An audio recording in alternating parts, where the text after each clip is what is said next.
This is for that good old boy who's knee deep in that concrete, working 60 hours cause he's saving for a diamond ring. This is for that single mom that's working on a double shift, cleaning off a plate so she can feel the one to feed her kids. Oh, you only get it if you know.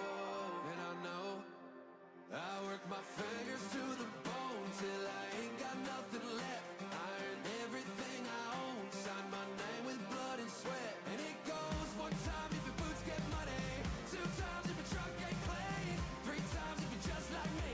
This one's for the home team.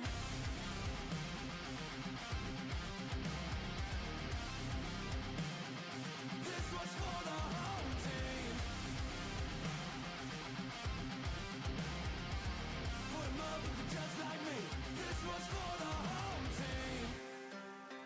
If your dugout is a dive bar and your pocket's full of dirt, you got your boss's number on the backside of your shirt. Come in, grand slam 'em down till your back doesn't hurt. Most folks only see the worst, but I'm proud. I work my fingers to the bone till I ain't got nothing left. I earn everything I own, sign my name with blood and sweat. And it goes one time if your boots get muddy, two times if your truck ain't clean, three times if you're just like me. This one's for the home team.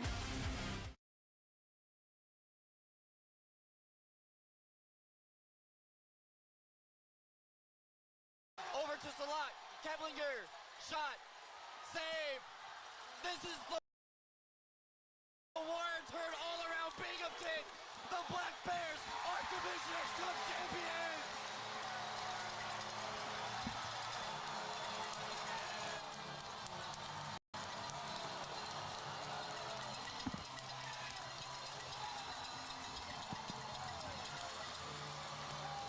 The mission has been accomplished. All the naysayers were proved wrong. They didn't believe in the rookies. The young guns led the way the year, and the Black Bears are the 2024 Commissioner's Cup champions. They sweep every game in the postseason, 7-0 and 0. Jubilation for the guys dressed in black and green.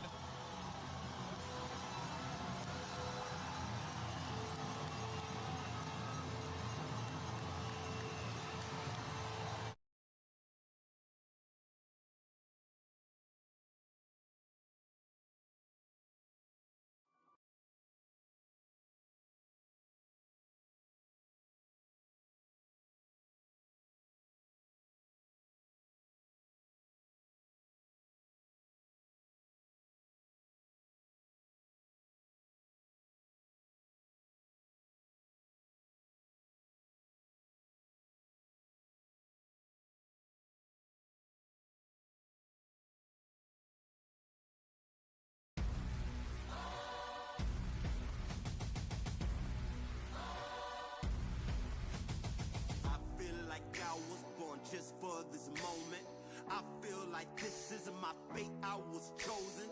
Fight my whole life, I was bruised, never broken. Fought my whole life to be here, gonna own it.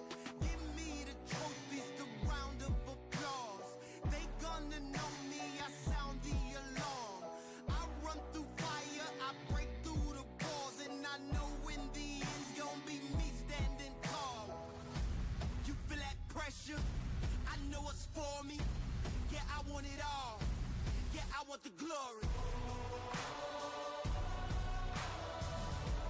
Yeah, I want it all. I want the glory.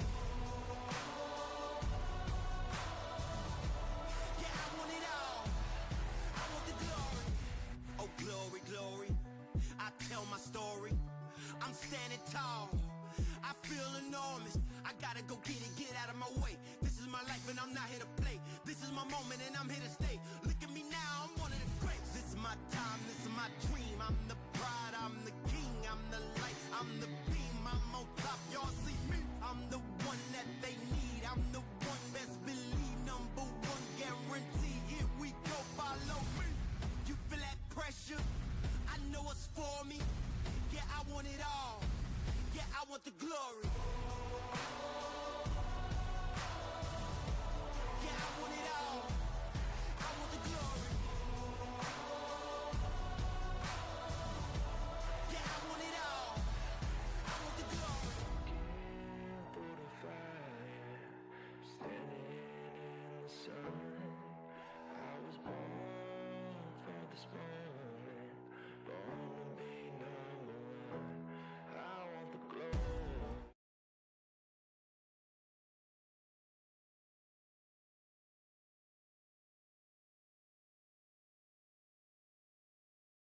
Welcome in, everybody.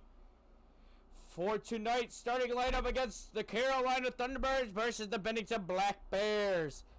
Thomas, Kirkby, Stubbs, Yates. I'm trying to figure out everybody else on this list. Give me a minute. Oliveri's on there. Clark, Tosto, Mott, Zach Sirota, defensemen. Dakota Bond, Stubbs, Jesse Anderson, Weber, Scott Ramakers, and starting in net, number 72, Connor McAdamma.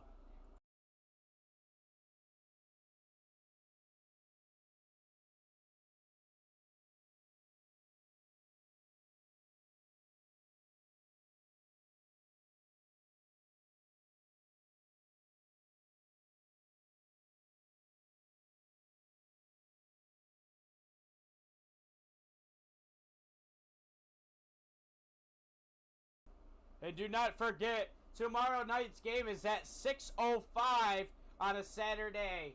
And then don't forget, on the 9th, next weekend, at 7 p.m. in Visions Federal Credit Union Memorial Arena, we'll be in our arena at 7 o'clock on the 9th. If needed, will be the 10th and the 11th if needed. We'll see how tonight plays out and tomorrow plays out. We'll figure out who does that and takes it in the 2 games. And then they come up to Visions Federal Credit Union Memorial Arena. And we'll see who plays up there coming up. Be right back. And we have a total of 16 minutes to puck drop.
Hello, everybody from Winston-Salem, North Carolina, the Tar Heel State. The Black Bears and Thunderbirds meet once again to play in the Commissioner's Cup Finals.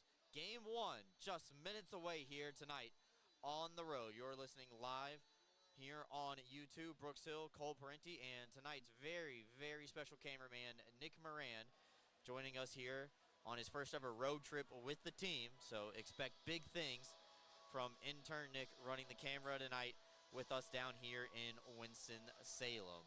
The Black Bears and Thunderbirds are meeting for the second consecutive Commissioner's Cup Finals. Last time around, the Black Bears were able to defeat the Thunderbirds in 3 straight games, albeit all 3 games were 1-goal affairs, and Carolina made it close at the end every single game, scoring at least 1 empty net extra attacker goal at every point. Luckily for the Black Bears, they had 2-goal leads at those circumstances.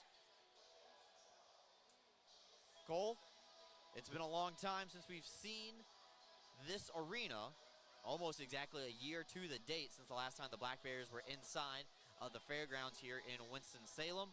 Crowd still filling in here tonight, seeing a lot of black and green and a lot of black and red as well, as the Black Bears are in enemy territory for game 1 here tonight. Yeah, it's a tough place to play. We've said it quite a few times. I mean, you come to the Winston-Salem Fairground Annex, and the fans are right on top of you. They're the 7th guy on the ice, and they're loud, they're proud, they're excited. It's the 3rd straight finals appearance for their Carolina Thunderbirds. Still nothing to show for it, so they're going to be here hungry and looking to get that banner up in the rafters, the first one in quite some time. Zamboni making his passes throughout the arena here tonight to make sure that we have the best available playing surface here tonight.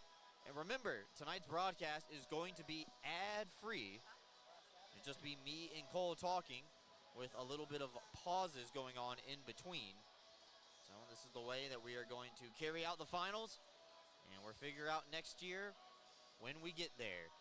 Hopefully, it's after the Black Bears are celebrating another championship winning season here tonight as they look to start off game 1 like they did last time. Get out to a big early lead. But before we talk about last season in the finals and everything like that, Cole, the one time these two teams met with each other earlier this year, it was just a 1-goal affair that went in favor of the Black Bears. Yeah, I don't know if anyone else saw the interview Coach Sherwood did with the local media this week, but he said both teams played a really good game. It was one little mistake on a faceoff from the Thunderbirds that Austin Thompson was able to capitalize on, but both goalies were at the top of their game. We'll see that matchup again tonight. Connor McAnanama on one side, Mario Cavalieri on the other. Those two have been quite, I want to say, the legends for their franchises through the last couple of years. They're going to have to be strong tonight. No bigger game than the next 3, at least. Well, it's funny that you mentioned that. Why don't we go ahead and segue into our goaltending matchup for tonight. On your screen now, you'll see the 2 numbers for the respective goaltenders. And there they are. Connor McAnanama comes in with a 4-1 record in the postseason, a sub-1 goals against average at .81, save percentage at 96.6, and 3 shutouts.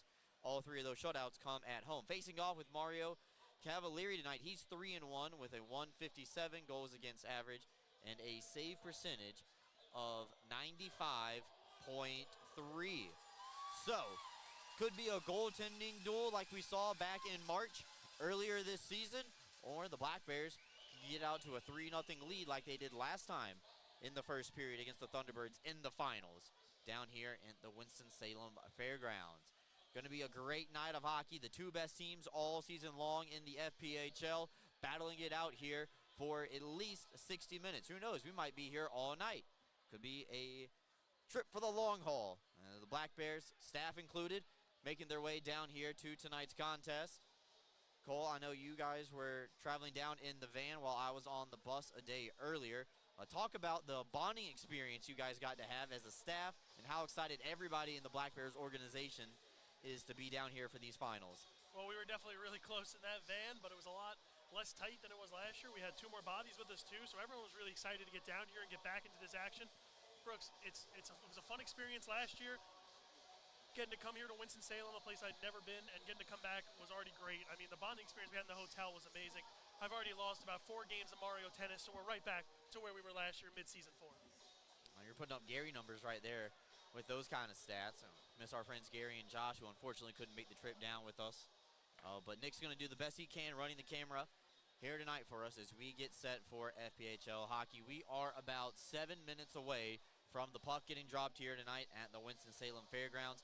Black Bears and Thunderbirds for Game 1 of the Commissioner's Cup Final here in Winston-Salem. We're going to take a quick timeout here on the stream. We'll be back momentarily. We'll talk about the injuries and scratches tonight for the Black Bears as we get set for puck drop here in the opening frame.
Welcome back in, everybody. We're getting set here to go. Get ready for a puck drop here tonight inside the Winston-Salem Fairgrounds. Let's talk about tonight's injuries and scratches. Cole, no changes from the lineup on Sunday's contest, and the Black Bears were able to defeat Port Huron by a final score of 6-0. So real quickly, absent from tonight's lineup card will be number 10, Emerson Emery, number 18, Luke Dobles, number 20, Anthony Bernardo, number 35, Nolan Egbert, 44, Nick Poirier, and 81, Josh Fletcher, and Cam Cervoni remains on season-ending IR. Yeah, we got to hear from Cam Cervoni a little bit this weekend on the Power Play Post Show. It was nice to hear from Cam.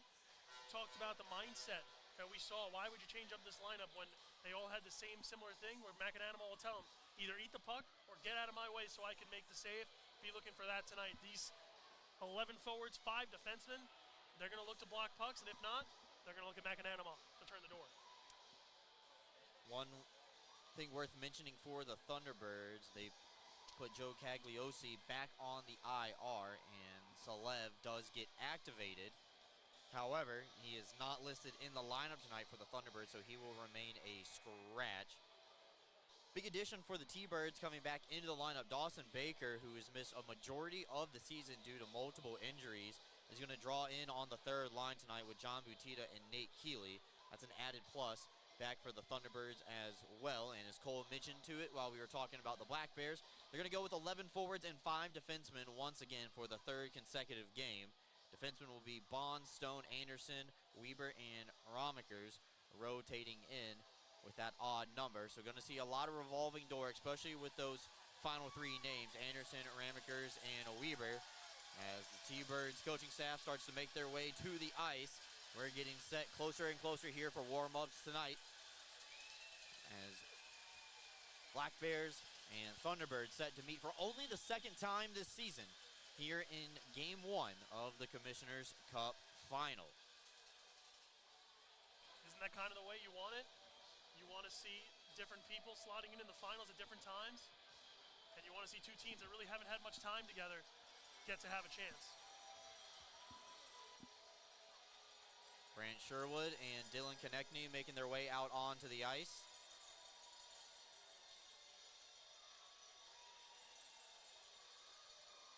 back to the respective benches for the Black Bears. Both got the handy-dandy iPads, just in case they need to pull the review. If the first iPad doesn't work, you know what? You go to the second one. I think Dylan might be down there watching some film on his stick handoffs. And one of the best in the league this year at giving the stick back to a guy that breaks it. I know. He gets upset every time that he does it, and I don't mention it, so I got to stay on my toes a little bit here tonight. You mention it a lot. I'm always hearing assists from Konechny. What is he complaining about? Well, they're finding something. So the officials make their way out onto the ice for tonight's contest. The third team on the ice. We'll get those names from the on-ice officials here momentarily. We're taking another brief pause, come back, get you ready here for the presentation of the colors and the team entrances as the Black Bears and Thunderbirds set to go here just mere minutes away.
Welcome back in, everybody. Fortunately, we were unable to see the teams come out of the tunnel because it was completely dark here when the Black Bears came out after the Thunderbirds light show. So now it's time to start for tonight's contest and presentation of the colors, followed by the national anthem as we get set here for game one of the Commissioner Cup Finals. Brooks, that scared me. I'm scared of the dark, man.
Well, welcome in, everybody. It is time for the final playoff matchup of the FPHL season.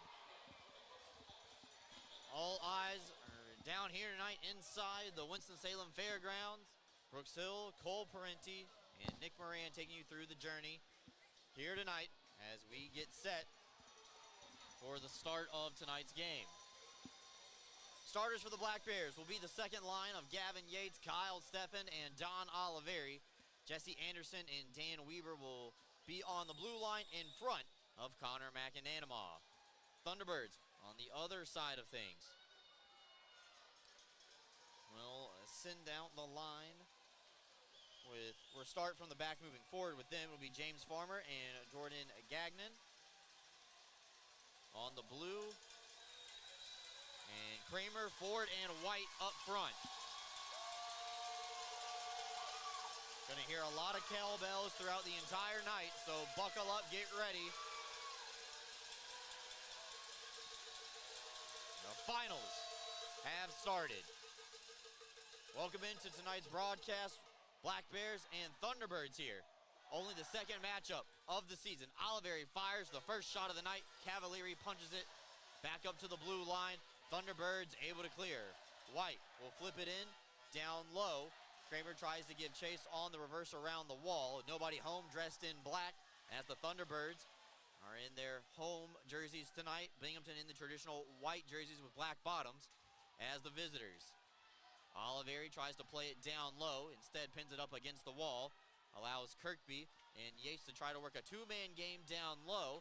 Held in at the line by Anderson. It's bouncing end over end right now, and the Thunderbirds able to poke it back out through neutral ice. Both teams changing on the fly.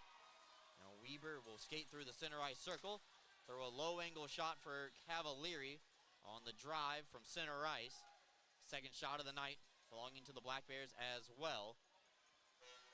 T-Birds will park it behind the cage and get set for the breakout. Almost turned it over to Thompson at their own blue line, but they do get it out of harm's way. Schnapp, who was not available for the Thunderbirds last time these two teams met, gets on the forecheck down low. Kirkby able to pull it out of the corner, and Thompson skates it over across the red line, and Bond will just dump it in. Get the puck behind the Carolina net. As Binghamton changes the defense, Stone steps out onto the ice with Bond as well. Stretch pass intended for Panicek. Instead, will bounce out into the neutral zone. Out wide. Thunderbirds try to work a cycle. Salak skating around the circle. Oh, drop it back for Baker. His first touch of the puck. Hero rifle, a shot that gets blocked by Kirkby. Bond will send it around the wall for the defenseman Stone. And Binghamton able to clear with ease. Stubbs will gain the red line and just set it up on a tee for Cavalieri. We'll start the breakout coming back the other way. Nate Keeley trying to get to a loose puck first, but McAnanamaw gets his glove on top of it. They're just melt it down. 17:42 left to go here in the opening frame. Shots early favoring the Black Bears. They got the first two in this one, none yet for the Thunderbirds, but they'll have an offensive zone draw looking to solve McAnanamaw early. Binghamton will win the draw on their own side of the ice. Third line out there for Coach Sherwood. Clark now skating with the puck. Beautiful seam pass ahead to Tosto. Coming from outside the top of the circles. Cavalieri will swallow up. And that will draw the first after whistle skirmish as the linesmen come in quickly to separate the two sides. This is going to be the most important line for the Black Bears all series long. We've gotten a lot out of the top two. We need just a little bit more out of Clark, Tosto, and Swain. If they can start clicking, and click now would be the perfect time, it's going to be pretty hard to beat this team. Tosto and Keeley line up in the draw. And Keeley will win this one back to Kennedy. Top pair defense out for Carolina right now, but they are unable to clear. Tosto able to deposit the puck back behind the net. And Carolina tries to reverse it up the wall in the form of Keeley. Their captain, John Butita, gets it past the blue line. Thunderbirds will come across. Keeley's pass easily detected by Anderson. Thunderbirds will punt as Binghamton carries up the ice now in the form of Anderson. Shot around the wall. Cavalieri out to direct traffic. Stefan able to pick the pocket. A one defender down low, but not the second. Ford able to go cross ice over to Farmer. And now Kramer saucering it up, looking for McAnanamaw's first real test of the game. McAnanamaw passes as he gets the whistle. Coach Sherwood said to us before the game, the most important 5 minutes of the season are right here, the start of this one. The first 5 are going to be very telling in this series so far. Pretty up in the air. Offensive zone draw here for Carolina. Ford wins it back, and White fires right off the draw. Ooh, excuse me. Don't know where that came. Gagnon will pinch from the far side. His pass will get intercepted by Stefan, but he's not able to clear. Stefan will block the shot from the blue line. It's a 3-on-2 for Binghamton. Yates drives the right wing side, cuts into the middle, trying to open up Cavalieri. Backhander scores. Kyle Stefan lights the lamp here for the Black Bears. 1-0 Binghamton. They did get the first goal in the first 5 minutes. 3:43 into the contest. Kyle Stefan's first of the postseason opens up the Commissioner's Cup Finals. Well, it was just sticking with the play. It was a good effort from Yates, who drove into the zone, was able to get that puck through a whole bunch of defenders, and eventually it was Kyle Stefan on the back end, able to clean it up and keep this one in the favor of the Black Bears. The momentum looked like it was going that way, and now the goal scoring sheet says so too. 3:33 time of the goal. Kyle Stefan's first of the postseason with the primary assist going to Gavin Yates. Or see if they give out a secondary. I don't think they will, because Stefan had the initial block and steal in the Carolina end. Schnapp now with the puck. Will dump it in off the face-off. Stone will shoot it around the wall back to the far side. Binghamton doing a good job of reversing the puck in their own end. Now Binghamton carries up the ice again. Stubbs drags a shot. Blockered away by by Cavalieri. Same number, but we're going to have a hand pass in the offensive zone against the Black Bears, so that'll stop play and move it out to neutral ice. I was going to say, no time like the present to get your first in the postseason. Kyle Stefan cashing in the Commissioner Cup Final. You take that play back, you rewind the clock a little bit. Stefan unable to clear the puck, then puts his body on the line, blocks a shot, and starts the rush the other way. So finding ways to keep themselves in this one from the jump, find ways to make some good plays. Stefan, great job there. You get a good angle of that one, Nick? All right, good stuff. Carolina controls off the face-off once again. Now that's Clay Keeley, brother of Nate. We'll give it up for Schnapp, who will try to drag a shot around Bond. Stone comes away with the puck. Binghamton will send it cross ice. Thompson's pass blocked by Salak, but Kirkby gets behind the defense. He's onside. Down low with it. Crunched up against the wall by Keeley. That's Clay. A little pile up here in NASCAR country in turn 2, it appears. Salak is able to pick it off the wall and start the outlet for the T-Birds.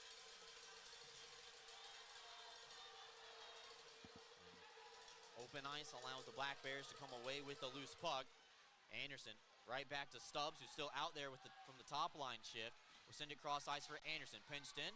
Centering up, nobody home in the blue paint for Binghamton. Butita able to get into a loose puck. Can't get it past Weber. Shot through traffic is blocked by Whalen from the defense. They're looking for Butita on a stretch pass. Nullified by Chris Mott in the neutral zone. Now that allows Binghamton an extra possession and deduces a Carolina scoring threat. It's a good play there by Mott to get back and get that puck. Weber on the other end too. He sold out, he gave it up for keeping the puck and was able to get it. So a good play by Weber, a 50-50 play, and he got the better end of it. Weber saucers it ahead, a little bit too much sauce on that one. It is icing against Binghamton. We're going to take a quick pause here, just over 5 minutes gone in period number 1 of the Commissioner's Cup Final. The Black Bears lead the Thunderbirds 1-0. We got 5 minutes gone, 55 to go. We're back with you after this.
Welcome back in, everybody. Get a good look at the Black Bears bench. Some decorative advertising. Shout out to the Thunderbirds marketing team for that dasher advertisement in front of the visitors' bench. Well played. Black Bears lead 1-0. Binghamton did ice the puck following that last stoppage. Gagnon will try to play it down low. Instead, it's intercepted by Sirota. It's been a staple in the last 5 games for the playoffs for the Black Bears. Not the most ice time, but drawing a lot of penalties, being a pest in the side of the opposition. Right on cue, Sirota, making it difficult for the Thunderbirds to get the puck out on their own end. Her break off for the bench now that it's okay to change. Stefan is the F1 forward, up high, and Binghamton able to get the puck back in. Oliveri saucering it up, looking for Yates to catch up to it, just not in time.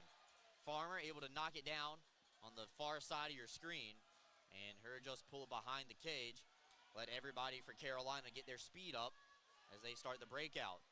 Turnover, given right to Stefan. Sent back across to Yates, fires and scores! Gavin Yates, the 2-time playoff MVP, putting his name in the hat for contention. A costly turnover by Carolina puts the Black Bears up 2-0 here on the road. It was Stefan in the middle of it again. He returns the favor. Yates, who had done some heavy lifting for his goal. Now Stefan does some heavy lifting for Yates' goal. Able to get that puck from a bad giveaway and find Yates on the back door. Just able to sneak it past Cavalieri, who was going right to left and almost got there, but not in time. The Black Bears up 2-0. Very reminiscent of how they started last year, Brooks. Time of the goal, 6 minutes and 19 seconds. Gavin Yates picks up his 4th of the postseason. Only tied now with Don Oliveri. Given away to Stubbs. He's looking for the 3rd. Fires, looking to relieve Cavalieri of his duties for the night. And one goes high above his shoulder. Kirkby in a tie-up down low with Salak. Salak is able to pick it away from the Black Bears captain, and here come up ice. Pananchik will force it down low for Bond, who gets crunched into the wall by Schnapp.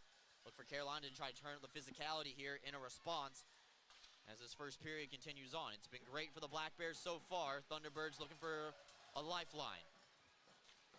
Carolina goes through the middle of the ice once again. Stolen away by Tosto, but in the neutral zone this time. They're just glided in on the backhand. Ramekers charges in. Defense getting activated for Coach Sherwood's club. Ramekers down low, looking for Swain in front. Never got there. Broken up by the Thunderbirds defense as they send it back around the wall far side. Schnapp takes a bump from Clark. And second opportunity, Carolina able to get it out to the red line. We were not able to get it all the way behind the defense. That'll allow Salak to come over the red line with Baker. Nate Keeley, a little touch pass over to Batita, blocked by Anderson. He's got it by himself down low. Carolina's captain circles the net, and now they go D to D. Kennedy will fire, caught all the way by McAnanamaw. Her hang on, no further play. Eat pucks or get out of the way. The message from Connor McAnanamaw, his team, early, eating pucks. Shots in favor of the Black Bears, 7-2 quickly, and they've really limited the chances for the Thunderbirds in this first 8 minutes by getting in the way of those passing lanes and those shooting lanes. Great job by the forwards and defensemen from Binghamton. Face-off won by Carolina, and nobody in front this time on Kennedy's wrist shot, so McAnanamaw will just swallow it up. They're reset, do it all again from the exact same spot. Well, you could tell C-Mac looked real locked in from the start of this one. When you look at him in warm-ups, you just didn't see anyone who was more in a zone than Connor McAnanamaw was during the warm-up period. Got a false start on Stefan there, so we're reset, do it all again. Already have twice as many goals as the regular season matchup between these two sides. Very true. Good quick math there, Brooks. That's the ones you can do off the top of your head. Bad turnover, though, by Anderson. Leaves Carolina the opportunity. Put a shot on McAnanamaw's side. Centering attempt goes through the blue paint and out. Whalen can't poke it around Oliveri. So Carolina's going to have to backtrack into their own end. No icing. This one's not going to make the line. And now Binghamton tries to outlet through the neutral zone. 2-on-3, Stefan and Yates crossover. Stefan fires off the mask of Cavalier. You can hear it all the way up here. Square off the plastic. Weber able to keep it in temporarily, but stick snaps in half on him on the opportunity. 2-on-1, forward with White, sent across the White, fires and scores.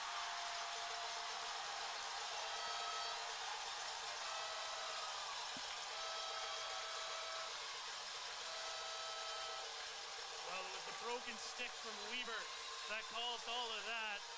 He gets the stick knocked out of his hands, or it shattered. I didn't get a good look at it. It looked like it just shattered in his hands. And a 2-on-1 goes the other way.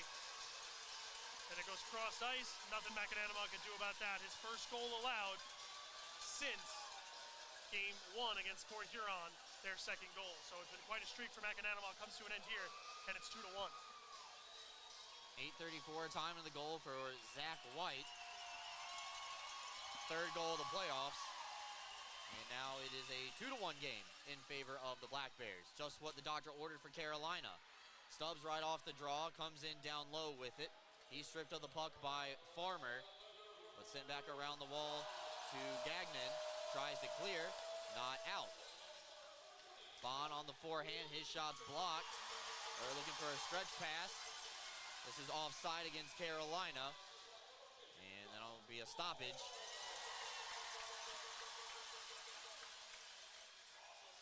Yeah, it was just a good play there. 2-on-1 to recognize the situation, recognize Weber was without a stick. And the Thunderbirds were able to take their time, be slow and methodical, and eventually finish off a 2-on-1.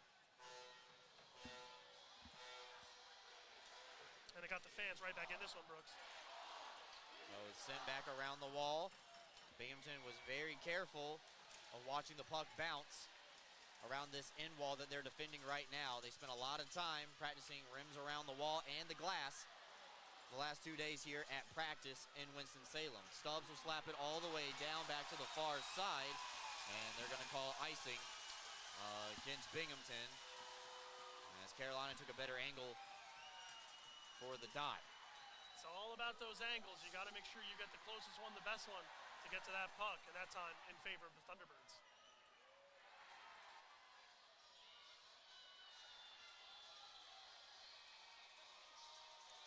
Pananchek will take this draw against Kirkby.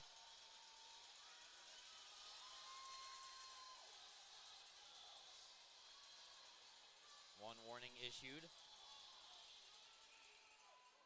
And another stoppage. We'll try third time's the charm here on this face-off, near side dot.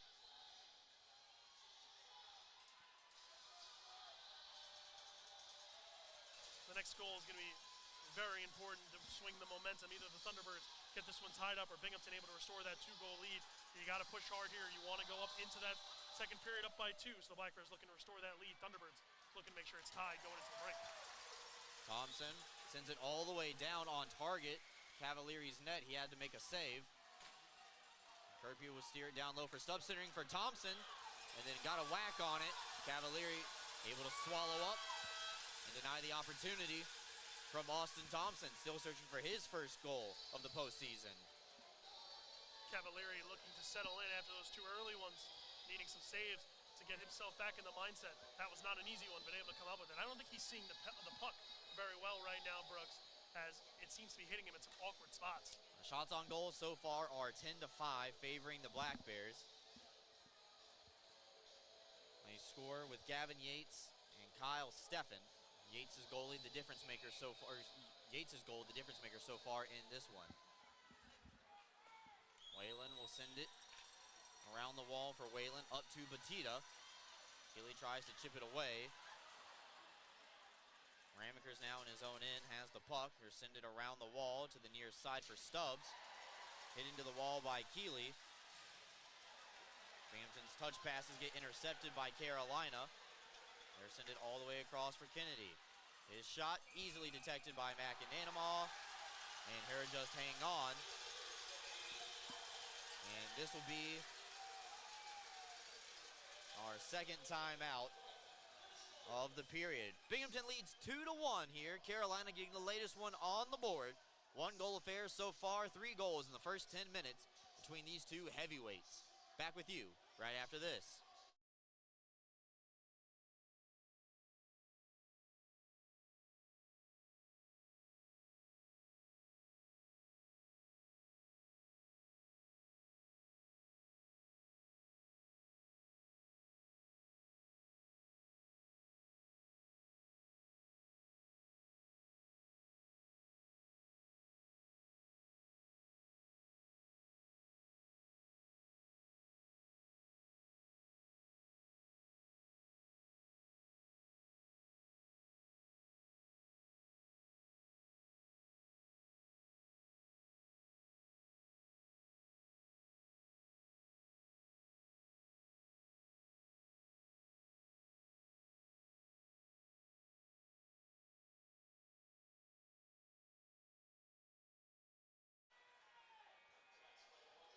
Welcome back in, everybody.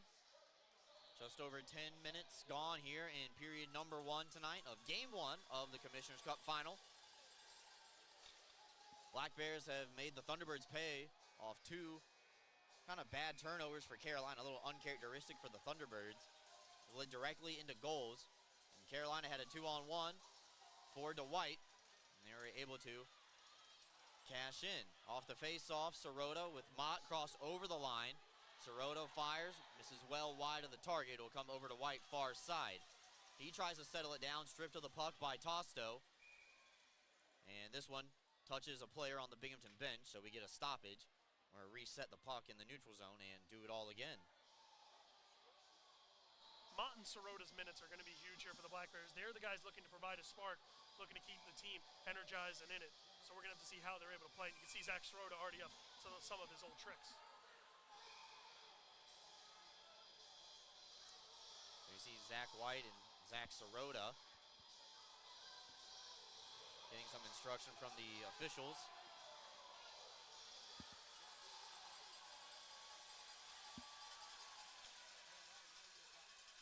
Binghamton able to win the draw back in the form of Tosto. Ramekers now tries to carry up the ice. Almost left the puck behind, but Tosto able to get it from the red line. It will force a one-hop into the chest of Cavalieri. He has to stand up and make the save. Now Ford crosses over the line. Here a fire steered away by McAnanama. Doesn't chase after the rebound. And Binghamton gets control of the puck in their own end. Ramekers, though, has the pass jump up on him from Sirota. Ford will come back in his own side with it while the Black Bears are changing. That seemed very similar to the way Ford sent these Thunderbirds back to the Commissioner Cup final, the way he was streaking down on the left lane. That scored his only point of the series against the Columbus River Dragons in double overtime. Game-winning goal. There's no time like the present for Gus Ford. Yates now will take his time behind the net, let his team get set up. We haven't seen the Black Bears really set it up from behind so far yet in this one. They've had a lot of control in the Carolina end of the ice. He'll leave it over for Yates. He doesn't like what he sees, so he'll just drop it back for Ramekers. Now Anderson skates up far side of the screen. Will dump it in from the red line, cross corner. Kennedy, Yates first to it for their respective sides. Kennedy will win the board battle, and will find Baker, who will go cross ice looking for Butita. Too far ahead of the Carolina captain, giving it right back to the Black Bears. Pass intended for Oliveri is intercepted by Whalen, and away comes the team in black from the red line. They'll just dump it in down low. Stone will settle it, avoids the hit from Schnapp. Finds Oliveri up near his own blue line. In the skates of Yates. A little bit of a dangerous pass, forces Yates to draw back. Schnapp getting almost too liberal with the free hand there. Grabbing hold of number 12's jersey. Stretch pass looking for Kirkby, knocked down by Oliveri and Clay Keeley. It's bouncing end over end, and Cavalieri's going to elect to play the puck. You got to swallow that one up if you're Cavalieri. You have too many guys in front of your net. Hold on, go for the whistle. Stone almost comes away with the steal. Salak holds it in at the line. Pananchik and Salak in front, disrupted by Stubbs. As it now comes back around the wall to the opposite side. Schnapp sealed off by Stone. That allows Bond the opportunity to come away. Looking for the home run pass with Kirkby. Gets the stick lift on Pastuca. And now Stubbs pressured against the wall. Kirkby still onside. Gets his stick to it as it's sent back up the wall. Stubbs trying to get it away from White. It'll go back to Keeley. And now White lost his edge. Now calling for it, streaking across the ice. Gets right back up, though. Ready to continue play. Stubbs sends a man into the wall. That's a big hit delivered by the former rail yard dog. Now Tosto skating back from the top of the circle with the Black Bears. Sends it in near side. Thompson gets introduced to the playing surface. And the Thunderbirds going to take that opportunity. They'll be able to clear. Ford, chip and charge. Go around the wall. Weber, first man there. Has it on the backhand.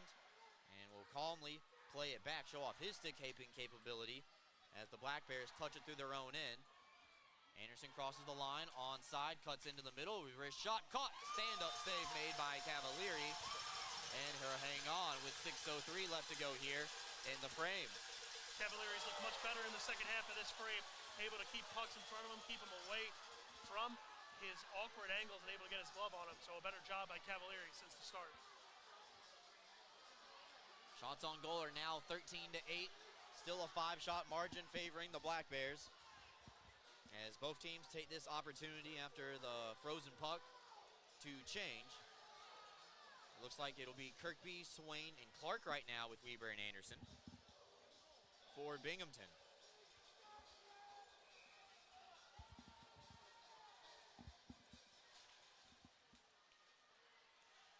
Clean win by Butita. He tries to break the puck out, but Clark gets on the forecheck. Makes life difficult, but offside. Weber cannot hold the puck inside the blue line. Good job by Clark there to jump in on that forecheck and try, as you said, make life difficult.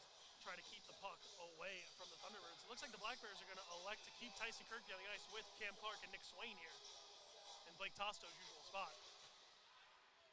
Face-off won by Kirkby to the half wall. Swain would just dump it in. Force Carolina to pass the puck from behind their own net. Don't really blame them. They've made a lot of turnovers already tonight. Not even through the first period. Their own side of the ice. Clark steers it around the wall. Gets introduced to Kennedy. Down low. Come up empty-handed on the check attempt. And far side. Over for Baker. Baker gets stood up at the line. And then gets sealed away by Dan Stone. Calmly would just reverse it around to the far side where the Black Bears have numbers.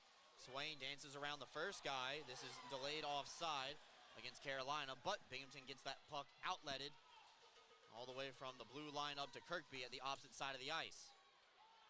Schnapp waiting on it, goes cross ice, read beautifully by Oliveri. Yates out wide, holding on to it, trying to find someone to pass to. Into the slot for Bond, wrist shot, goes wide. Pestica the rebound.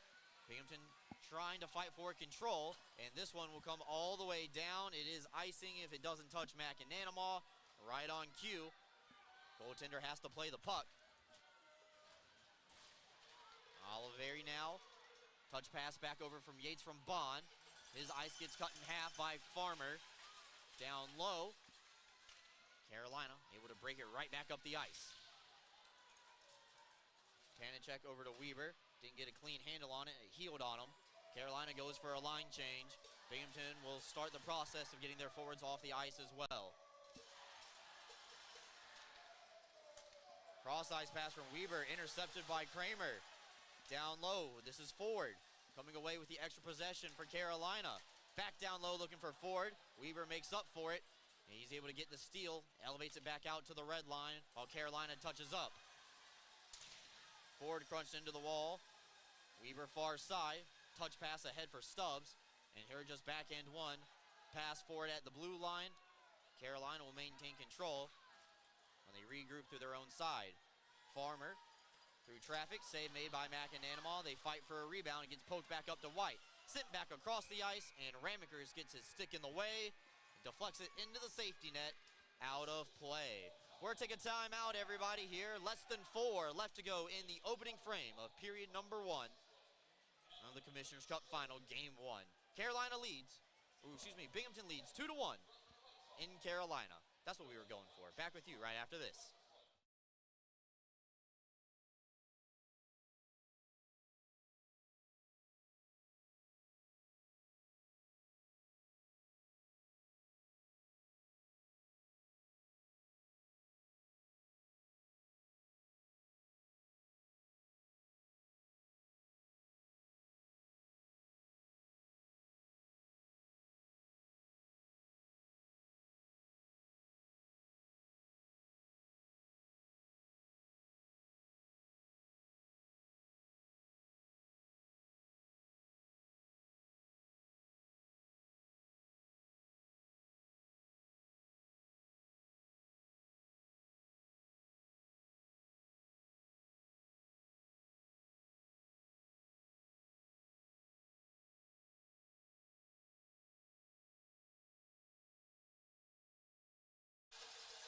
Welcome back in, everybody. Offensive zone draw here coming up for Carolina, and the Black Bears into the ice.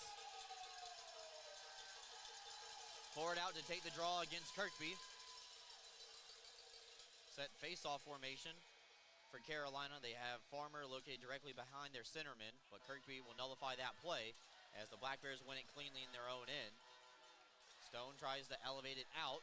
It'll find the stick of Bond. Friendly fire as a couple of Black Bears trip over themselves in their own end. Cavalieri was going to reach out and grab the puck. And out of all the ones that he's played so far, kind of surprised that he froze that one a little bit. Yeah, a bit of a more passive, what's the word I'm looking for? Passive response, there it is. A little bit more of a passive play by Cavalieri just to hold on to that one and swallow up.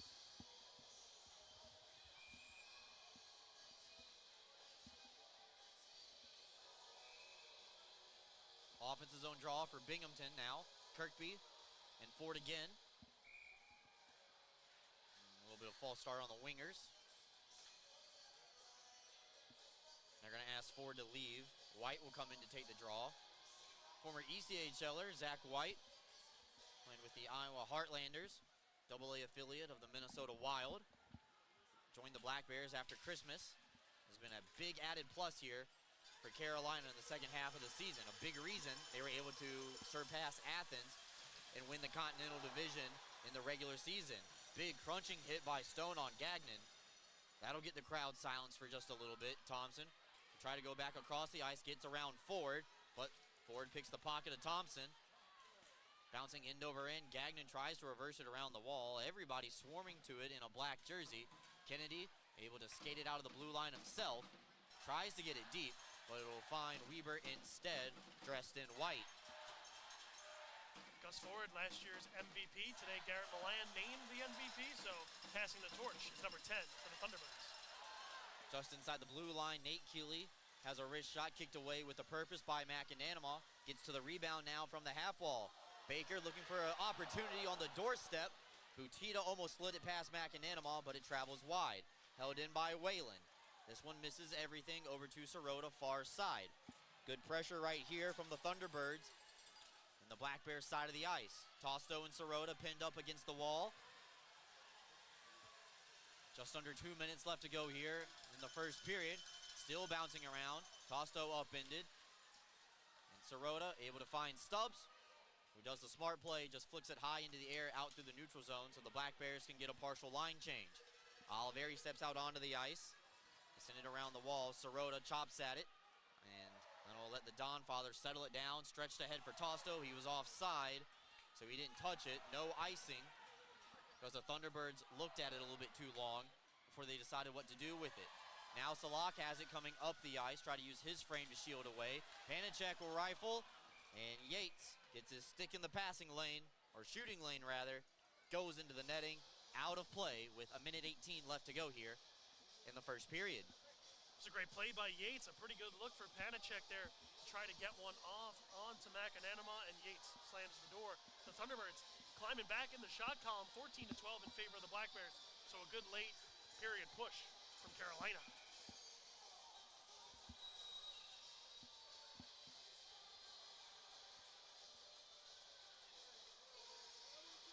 Panicek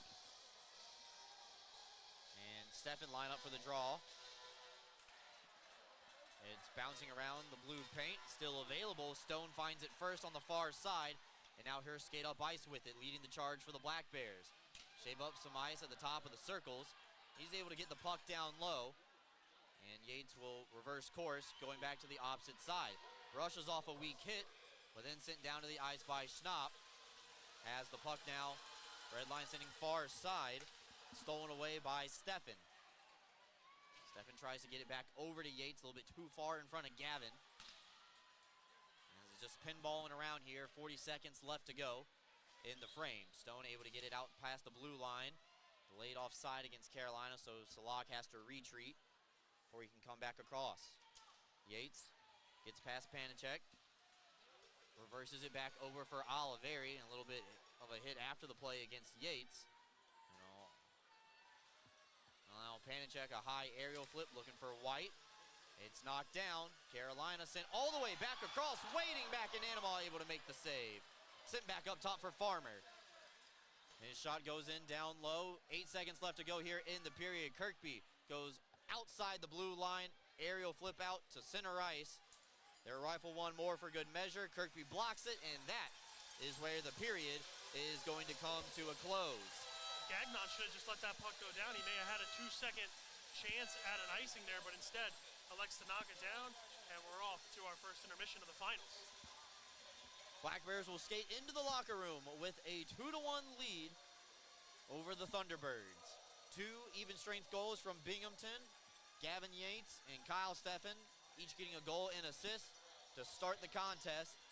And to answer from Zach White from Gus Ford for Carolina on a 2-on-1 rush for the Thunderbirds. It's 2-1 Binghamton. We're back with you folks momentarily where we have the intermission report. We'll take a look at the stats, talk about some NHL scores maybe, and get you ready, all set for period number 2. We're back with you after this.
Welcome back in, everybody. Brooks Hill, Cole Parenti, Nick Moran here, and the entire Black Bears organization in attendance for tonight's game. We are inside the first intermission, now time for the stats report through 20 minutes of play. We'll start with the shots on goal. Binghamton does lead that category by 2. They lead at 14-12. Good second half surge in the period by Carolina. All 3 goals, 2 from Binghamton, 1 from Carolina, come within the first 10 minutes of the contest. No penalties called in period number 1, so no power plays aside. So special teams has not seen the ice just quite yet as well. Also, 3 even strength goals for the contest as well. It was a strong first period for both teams. The Black Bears get a little unlucky with the broken stick of Dan Weber, but instead, they're able to still turn out a real good period and keep the puck in the Carolina zone for a majority of time. They were able to get a lot of shots in on Mario Cavalieri, rattle him a little early. He settled in a little later, but the team's going to need to keep it up as we go into the second period. This is not going to be a one-period battle. This is going to be a battle for the ages, and you got to be strong every game, every period, every minute, every shift.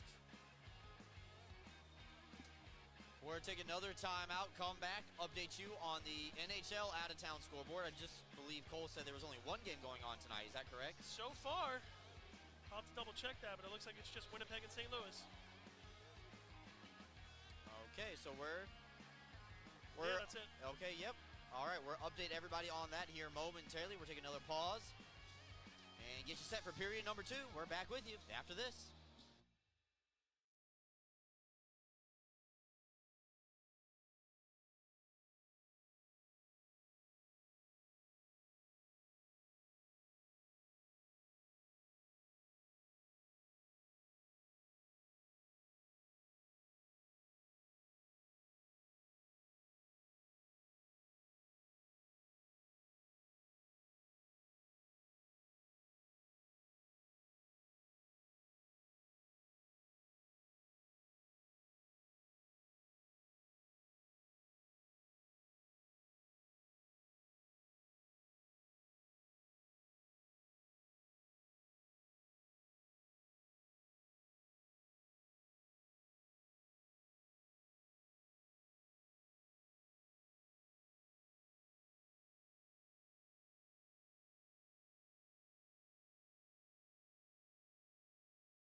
Welcome back inside the Winston-Salem Fairgrounds Annex down in Winston-Salem, North Carolina. Team trip all the way down here for everyone involved, as Brooks has mentioned.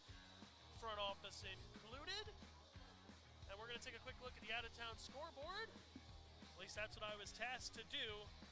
Unfortunately for our league, this is no more out-of-town scoreboard. This is the scoreboard, but we can talk about some NHL action. The Blues and the Jets.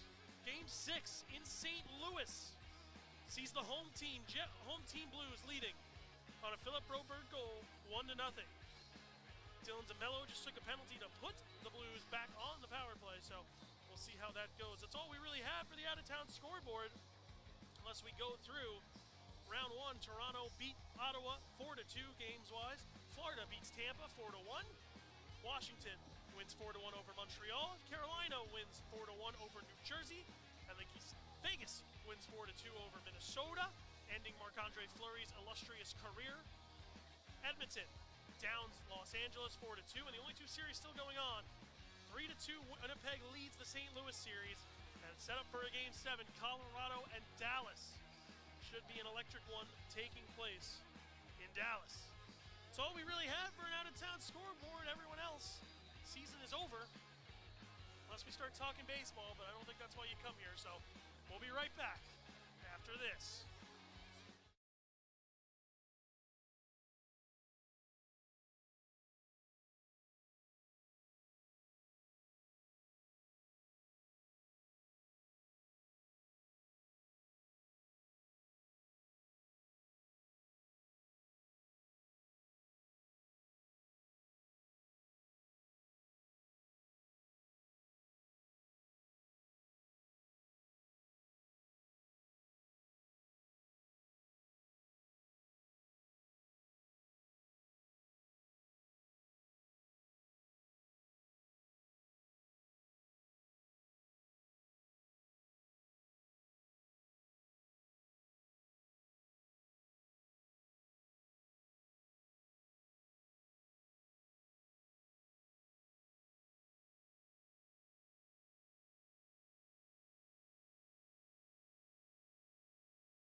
Black Bears getting ready to take the ice here for period number 2.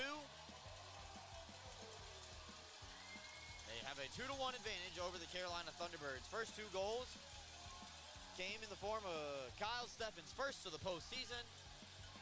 And Gavin Yates gets his fourth of the playoffs as well. Then Zach White got his third of the postseason. Got Carolina on the board. Black Bears making their way out of the tunnel now here as we get set to go here for the middle period. Long second period change here inside the Winston-Salem Fairgrounds. Binghamton and Carolina for the second time this year in Game 1 of the Commissioner Cup Finals. It's crazy. It's almost been a calendar year since we were here the first time, Brooks. And to be back here is surreal. Deja vu. Gus Ford sending the Thunderbirds past the River Dragons in overtime, and the Black Bears coming to follow. Yeah, but this time he had to wait till double overtime to do his thing. Yeah, he got really past made the us first wait. one. Yeah, he made us wait. Want to give a big shout out to Gus Ford because of Gus Ford's playoff goal against the Columbus River Dragons. Earlier today, selfishly, I was able to attend a dear friend's wedding from high school. Very congratulations to Mr. and Mrs. David and Felicia Kelso now, as of earlier this afternoon. Part of the North Carolina group of Black Bears Nation. That's nice. How'd they meet? Went to school together. Nice. High school. Nice. I took the picture the first time they went to homecoming when David asked Felicia to homecoming with a shirt. I said, will you go to the dance with me? Check yes or no. Very old school style. You guys used to do it, homecoming, like date stuff? We did. My homecoming was just a football game, show up or don't. We don't really care. We might win. I don't know. It was a big deal for some. People who couldn't get dates like me didn't really make a big deal about it. 20 minutes up on the big board. Binghamton leads 2-1, and period number 2 is officially underway here. Gagnon off the stick of White. Will come all the way back below the goal line. Anderson shaves up the ice and will try to chip it up against the wall. It's a big pile up in the bottom right corner of your screen, picked out by Weber. And Yates now will carry through the middle of the ice, get past the first 3 Thunderbirds. He's still got no one in front. Steffen back over to Yates. Touch, redirect, caught by Cavalieri. First save of the period. Got to get to Super Mario, as they like to call him down here early. You got to get shots on net, rattle him, make him make saves, make him make errors, and leave some juicy rebounds. You notice the side of his mask has a lot of Mario Kart characters on it. And I only say Mario Kart because that's actually the game he took it from. They're all in Mario Karts. So a really cool mask from Mario Cavalieri. I'm going to get so mad if Nintendo takes us down because you said that so many times. I didn't even think of that. It's okay. Face-off is won by Bond. His shot's going to be blocked by Schnapp. Tries to go for a breakaway the other way, but Bond recovers nicely to get that puck away. This one goes off the top of the glass and into the penalty box. And this will come back into the Carolina side as it gets chipped off a deflection out of play. Next time I'll just say Italian plumber. Better? That would have been. Yeah. Yep. All right, got it. Put it in the bank. Bond almost gets caught there with Schnapp on his front door, able to quickly recover and make sure nothing comes of it and keep it into the Carolina zone. Face-off pushed down low by the Black Bears. Sealed in by Bond against Schnapp. Stubbs go cross ice for Stone in front of the Black Bears bench. His wrist shot sails wide of the target. Binghamton tries to start a low cycle. Now Kirkby and Stubbs playing a little game of catch down low below the goal line. Thompson will send it cross ice to an open spot. Kirkby and Salat get there first for their respective teams. But it'll be pulled away on the way through by Pestica. Sent right back in though. Cavalieri getting forced to play the puck. Salat will go cross ice. Tipped away, and Bond comes back the other way with the steal. Binghamton almost got caught there with too many men on the ice, but this pass stolen away by Baker. Beautiful back check by Swain to disrupt that shooting threat. Now Carolina was the team that almost got caught with too many men there. They got close with that door opening. Players barely stepping off the ice. Stone far side. Gets past Butita. He's flying in. Stone with 2 playoff goals, looking for his 3rd. They're just chop it off the wall instead to the far side. Let Tosto get to work on the forecheck. And looks like the puck, or excuse me, the door by the Black Bears tunnel pops open. So we get a stoppage. Hit against the glass, pop the door right on off its hinge. Our friend Melanie Lyons and EJ Worth down there in the corner saw that happen. Come on, EJ, you got to keep that door closed down there. It was like a 3D movie. You could reach out and touch it. Right off the draw, Clark fires wide off the back side of the cage. Sent back around the wall to Ramekers. Touched up top for Tosto. Knocked down legally by Swain. Never made it to Cavalieri. As the 3rd line for the Black Bears trying to put up some sustained pressure. Carolina is able to get it out to the red line. But Binghamton comes right back into the offensive side. Clark reverses down low and off the wall. Remember, a lot of space behind the cages here at the fairgrounds. Not too much in between the blue line and the goal crease. You haven't noticed quite yet. Look how low the bottom of the circle is to the goal line.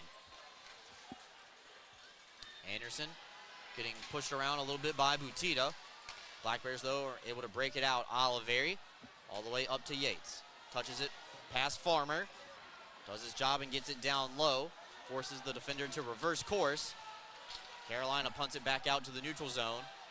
Bond goes off the wall and allows Oliveri to swing it around the kick plate all the way to our near side. Ford, little pirouette in his own end. Fair carry up the middle. Off the skates of Farmer. Excuse me, that's Kramer. Took his eye off the puck. That'll allow Stefan to come away with the intercept. Oliveri can't hold the line. Low drive, though, caught by McAnanama. And here frees it with 16:41 left to go here in the middle period. First shot so far McAnanama seen this period. Able to get it with the glove, pick it out of the ground. Good save there by C-Mac.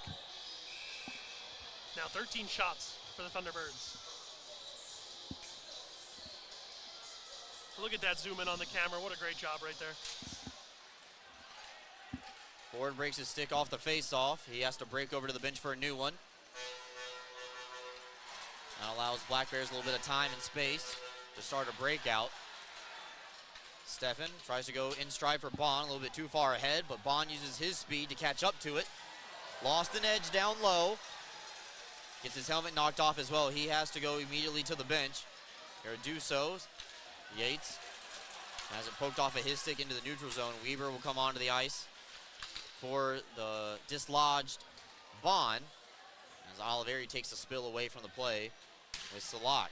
Stretch pass right down the middle, looking for White. Pushed off the puck by Anderson. No call. Crowd will moan, and they will play on. Yates comes away with the steal. He's going 1-on-2. Yates out wide, trying to play it around Gagnon. And now Stubbs fires. Helmet save made by Cavalieri, trying to get the officials' attention. And he finally does to check the straps, so we will get a stoppage with 15:36 remaining in the frame. Yeah, always got to make sure that whistle gets blown dead as soon as it hits the mask and the strap pops off. Not safe to continue without it, so good on Cavalieri to make sure his was there. You noticed on that last play, Gavin Yates had a little extra room provided for the Black Bears because as he was skating by, the stick of the Thunderbirds, I believe it was Roman Kramer's, got lodged into Yates' padding and came with Yates.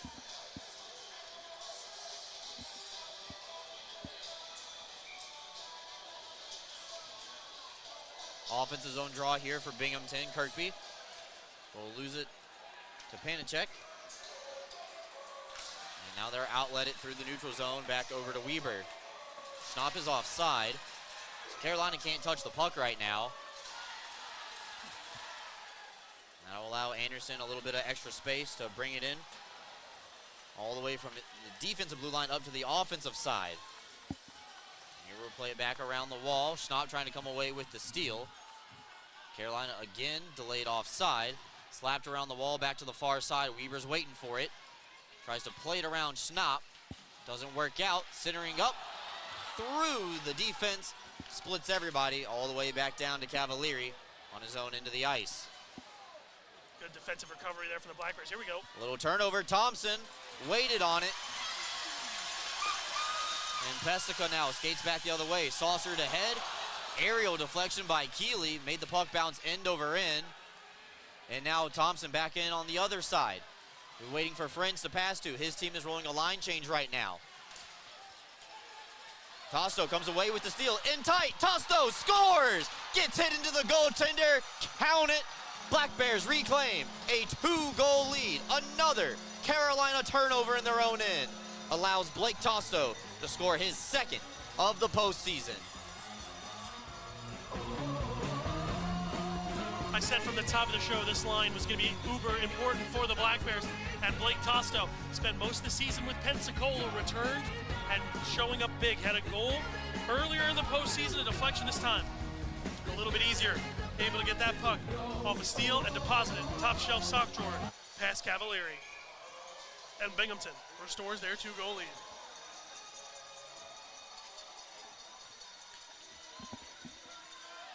Carolina will win the face-off following the second Tosto goal of the postseason. And the Black Bears now have a 2-goal lead again. Carolina looking for a quick answer. Gagnon and White trying to play catch down low with it as it makes its way back up top. They're looking to feed White in the slot. Ford spinning around Tosto, loses his edge. And Bond and Sirota play a little game of catch while Binghamton tries to clear. Saucered all the way across the ice for Bond. He can't handle the pass cleanly. Gagnon touched it over to White, almost perfectly in stride. Just hopped over the stick of White down low. Bond and Tosto try to skate it up the wall, and Bond will just take it from the forward and say, let me clear this real quick. Force it back out to the red line. Carolina will start our line change.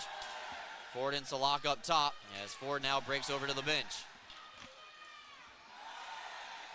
Stone didn't like what he sees, so he just puts it out into the neutral zone.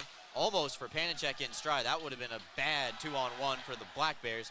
But instead, Stefan gets it into the offensive side. Spins off a hit from Schnapp. Salak counters back the other way for Carolina.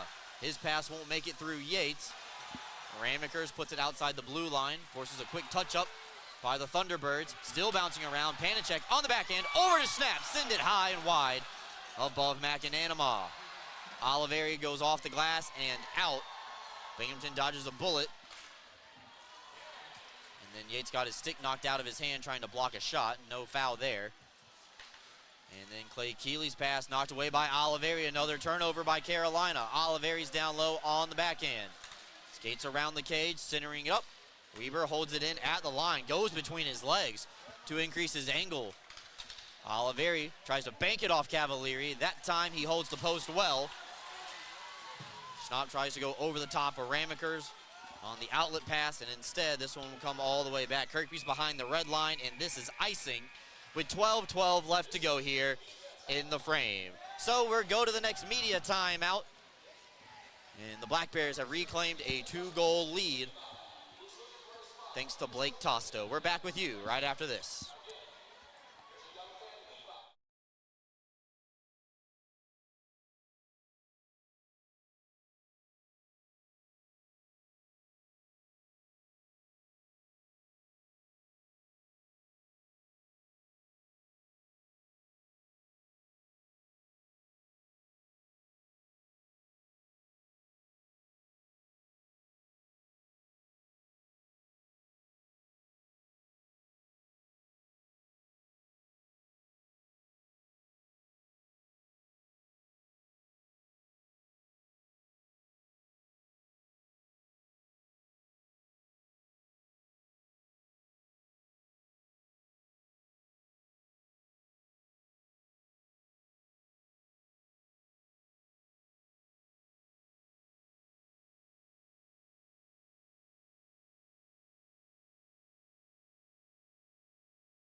Welcome back in, everybody. Black Bears up by 2 once again, thanks to Blake Tosto, the latest goal scorer here in this one. 12-12 left to go here in the frame. Offensive zone draw, though, coming up for Carolina. Trying to make it a 1-goal affair once again. Nate Keeley's going to take the draw. One back to Baker, but right off his skate over to Oliveri. Oliveri actually hits Whalen a little upstairs with the puck on the dump-in attempt.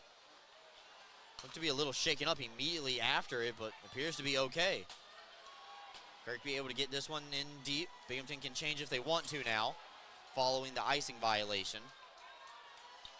Baker gets his pocket picked partially, and this one will come all the way down. Ramekers and Butita get in a board battle, and while that was going on, Kirkby able to fly by and get the puck out. Thompson gets a piece of it. Thunderbirds chase it in their own end. Kirkby crunches Gagnon against the glass. Far side, played back up top for Stone. Into the middle for Bond.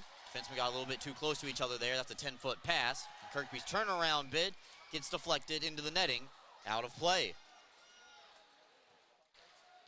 Black Bears control in place here halfway through the second. Able to keep the puck on the Carolina end of the ice. They've been stuck around 15 shots for quite some time. 17 for the guys from New York.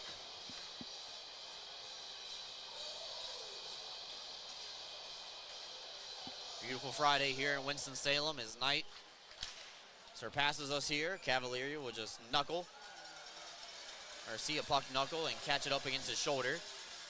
Located right next to Wake Forest University. Right next door. Not too far from your hometown, correct? About an hour out from where you're from, Brooks? It's probably about 2 hours from Wake Forest proper, not where the university is. I know you were trying to bait me into saying that. No, and I wanted to point out that your parents made the drive to come see you, and you should appreciate them for that. They came to see the Black Bears, let's be honest. This one ends up behind the net. Swain able to pick it out, almost gave it away to White in front, but Bond's able to escape harm with Clark. Bond gains the red line and will just dump it in down low. Clark will send Farmer into the wall. Tosto sitting out in front. Swain sent it high above the bar. He had the goalie undressed here on Friday night. And that one, almost the backbreaker for Carolina as icing is called against the Thunderbirds. Beautiful pass from Tosto to Swain. Just rolls a little bit too high off his stick as the Black Bears looking for their fourth of the contest. Swain's going to be kicking himself over that one. He had the entire net to shoot at, just didn't get enough of a breath on it. He looks like he just rushed it. Instead, he should have just taken one extra millisecond, settled it down. Would have been an easy 4-1 lead for the guys in Binghamton. Binghamton will take that opportunity to change while Carolina cannot. Stephan, Yates, and Oliveri for Coach Sherwood. I'm not going to name any names, but they would have sent the watch party where we did our first broadcast of the playoffs into a frenzy. I know they're watching tonight in that location. Right on the doorstep. Binghamton almost had the fourth right back, but this time White's going to come away. It's another 2-on-1. White and Ford. White over to Ford. Eludes Gus, and this one played back up top for Gagnon. Down low looking for Ford's redirect. Pinballing around. Somebody find it. Dan Weber does. They're trying to play it off the wall. Yates able to skate it out of harm's way through the neutral zone. So Carolina dodges a bullet on their side of the ice. Binghamton responds with dodging one of their own. Oliveri gets knocked down but gets right back up. Almost had Stephan in front. They're looking for a stretch pass to White. And this is offside against Binghamton. That will send us to our second timeout of the period. Still 3-1 Binghamton. We're going to be back with you after a quick pause here. Maybe go to the restroom, refill your drink, tip your bartender if you're watching at one of our favorite spots in downtown Binghamton or in Vestal. Wherever you're watching, take the opportunity to pause, go get what you need. We'll be back momentarily.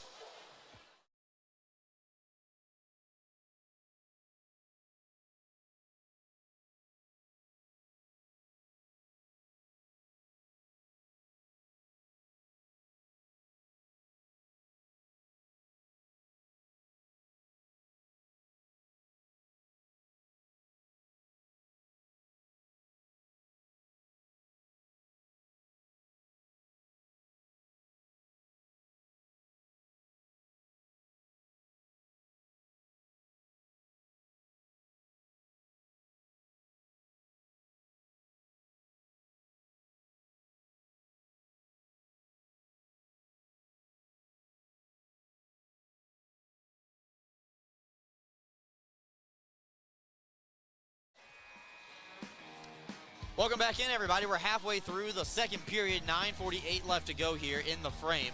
Cole, a couple of good chances on both ends of the ice. Carolina almost got it to a 1-goal game. Binghamton, right before that, almost pushed the lead up to 3. Yeah, none better than Nick Swain's chance. He had the entire net to shoot at, just healed the puck. But as you said on the other end, it was Gus Ford, Dan Weber getting back to stop Gus, last year's MVP, able to keep him out of the net. And without taking a penalty on both sides. Something worth noting. Bond will reverse it around the wall. Good little pass off the skate from Thompson, soccer style. Kirkby will go back across the ice for Stubbs. His pass behind CJ allows Carolina to transition back to offense. Panicek fires, punched away by McAnanama. Stays in play though. Schnapp first to the rebound for the T-Birds. Work its way down low. Panicek centering up, denied by Kirkby. A lot of space behind the net. Carolina trying to take advantage of it right now. Keeley, that's Clay, centering it up top for Pestica, and Pestica will just send it in down low for Panicek. Panicek loses it to Kirkby. I'll say those names 5 times fast. I don't know how Brendan Riley does it, as this one does get outside to the blue line. Stays in play. Carolina was really hoping that was going to be a delay of game. And this is an offside against Binghamton. Stubbs doesn't know, and he touches up. 8:48 left to go here. Bond's little fake clapper for CJ to go in a little bit early. And it'll be a neutral zone draw here coming up. Yeah, CJ just didn't see that puck not enter the zone. We'll get another look here now at Zach Sirota and Chris Mott. Blake Tosto to join them, the latest goal scorer. And right here outside the zone, Dawson Baker's going to be a huge part of this series for the Thunderbirds. If he's right, he's a fantastic player. If he's not, then there's a problem on the ice with him. Tosto will send it off the back wall, down low for Anderson. Chipped away by Sirota, does get it out into neutral ice, where Butita will just rifle it right back in. But he was behind the red line, and it's icing against Carolina. Not what you want if you're the T-Birds here. You give the Black Bears a chance in your end. They'll get to pick whichever guys they want out there. Looks like they'll like to stay the same, but you get stuck with some tired Thunderbirds. You having fun yet, Brooks? Having a great time. Me too. I love Winston-Salem. It's a great town.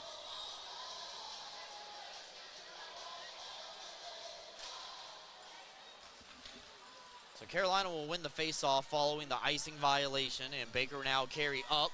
Here back, and here flip this one in down low. Nate Keeley beat Ramekers to the dot, so no icing this time around.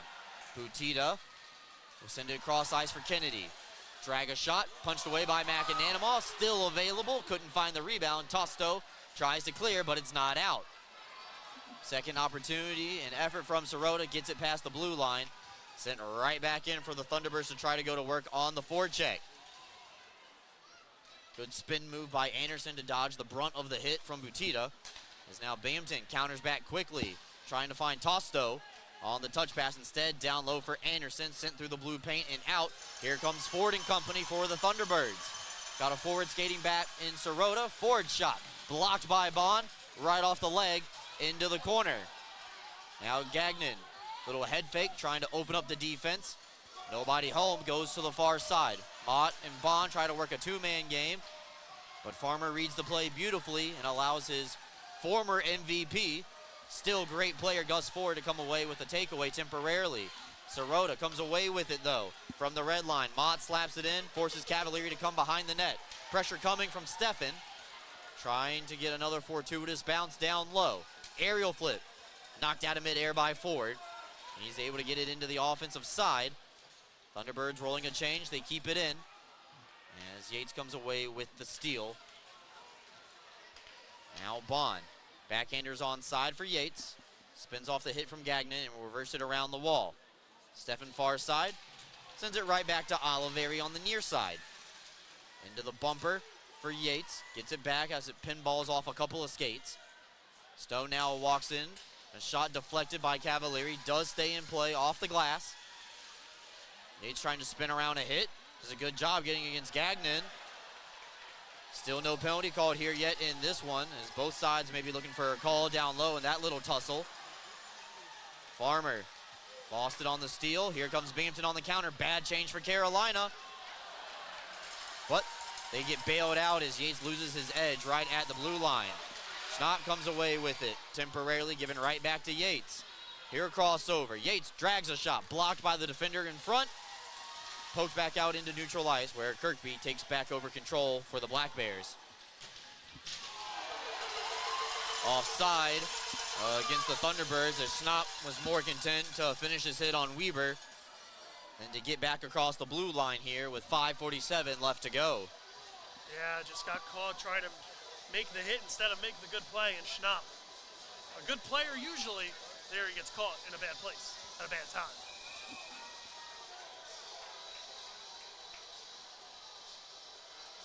He's one of those guys that you hate him when he's on another team, but you love him when he's on yours. He's an agitator. He does a real good job at knowing his role. Spent some time up in the FPHL this year. That is correct, and Kennedy now will come back in the other way. Weber first to the spot. They work a cycle down low. It comes around to the near side wall where Anderson will give chase. A couple of Thunderbirds in that battle as well. Nate Keeley and Butita. Butita loses his edge. Seen a lot of people from both sides fall down in that exact spot just outside the circle on the right side of the screen. Binghamton able to get it out through the neutral zone. Keeley able to just send it back around. McAnanama calls for icing, but the linesman doesn't give it to him.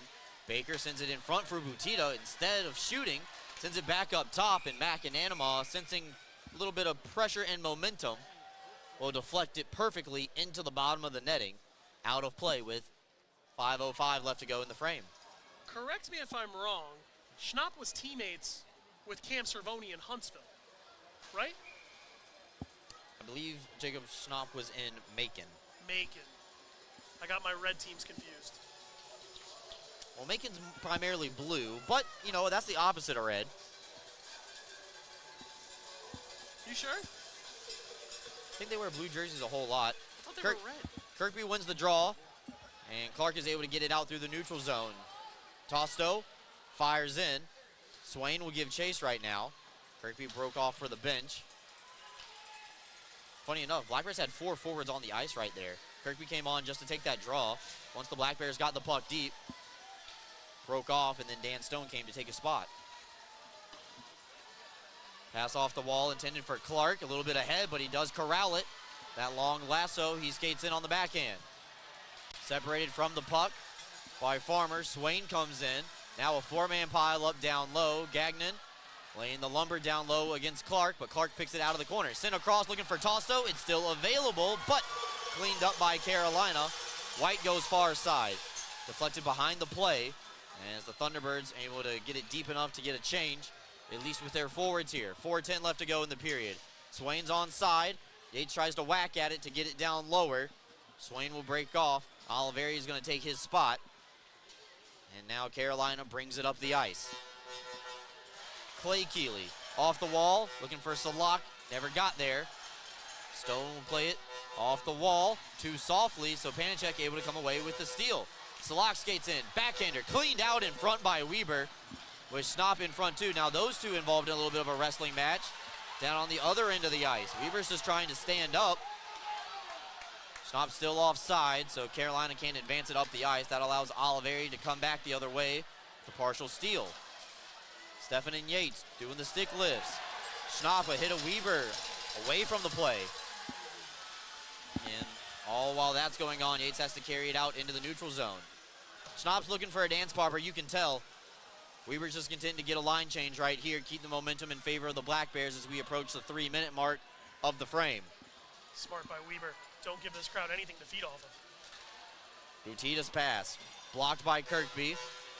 Gets it back though, far side. On the forehand, his shot steered away by McAnanama. No problem for C-Mac there.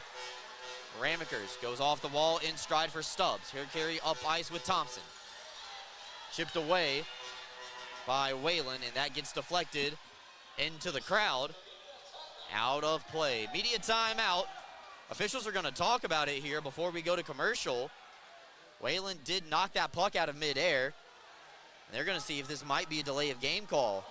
They're going to bring a third linesman in. He was in the defensive zone when that puck went out of play. So they're going to talk about it. Nick, why don't we zoom in on the officials right here, giving us a little bit of deliberation. Thank you, bud. Some great camera work. 10 out of 10 right there, buddy. I got you, man. They're going to talk about it. I mean, we don't have commercials. You might as well just stay right here. Yeah, we can. Dakota Bond doesn't look too happy with his explanation, so I don't think we're going to get a power play here.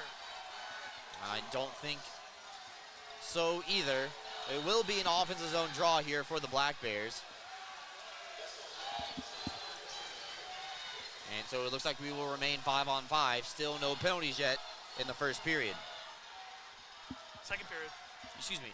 Yes, that's also true. First period and second period. Correct. Gonna have to wait and see. It's been a strong first 35 minutes for the Black Bears, but you gotta get it to the intermission.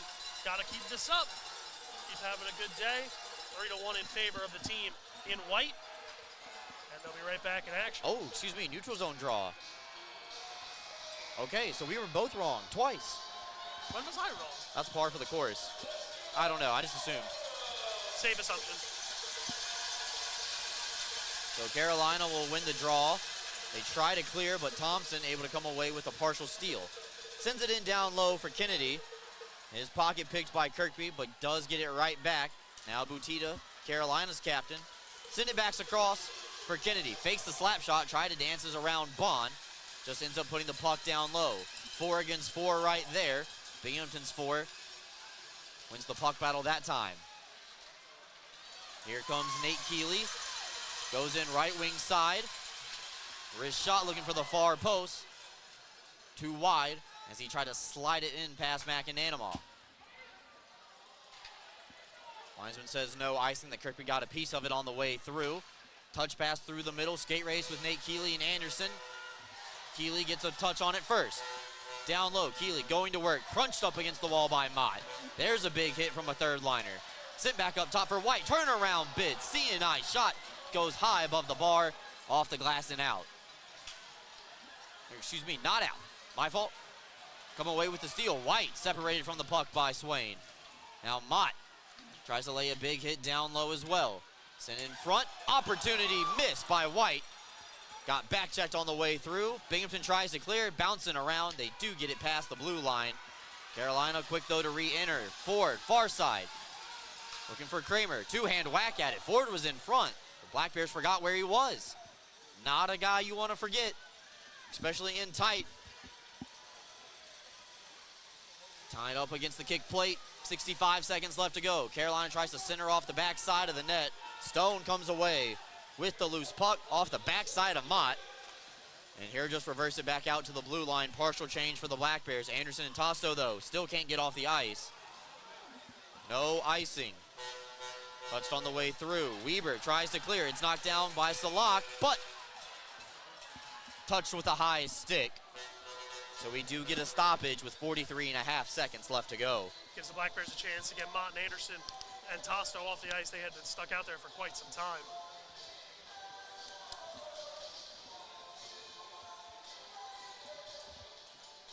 Neutral zone draw coming up. 43 seconds left to go here in the period.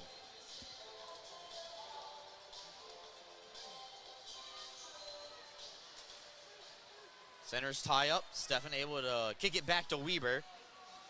Tries to pull the defense in a little bit before he outlets it into the neutral zone. But Schnopp will just send it around the wall. Partially blocked by Yates. Anderson elevates it up into the air. And we might have the game's first penalty here.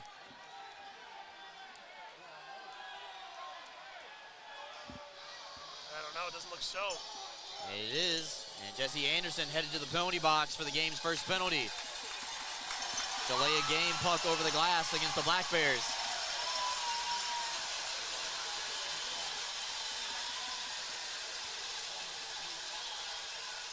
Time of the penalty, 19 minutes, 33 seconds.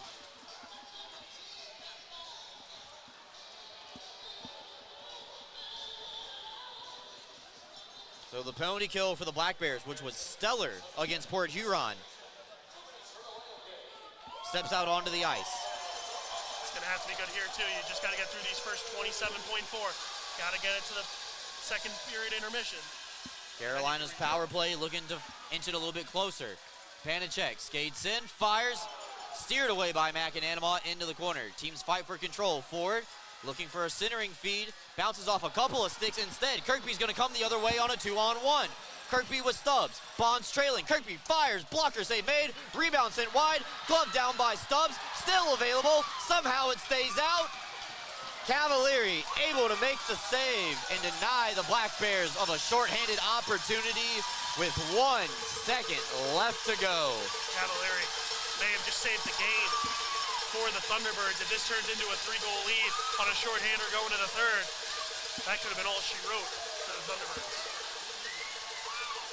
So the Black Bears will get out of the period with a 2-goal lead. Carolina won't have enough time to go the length of the ice with a goalie in net.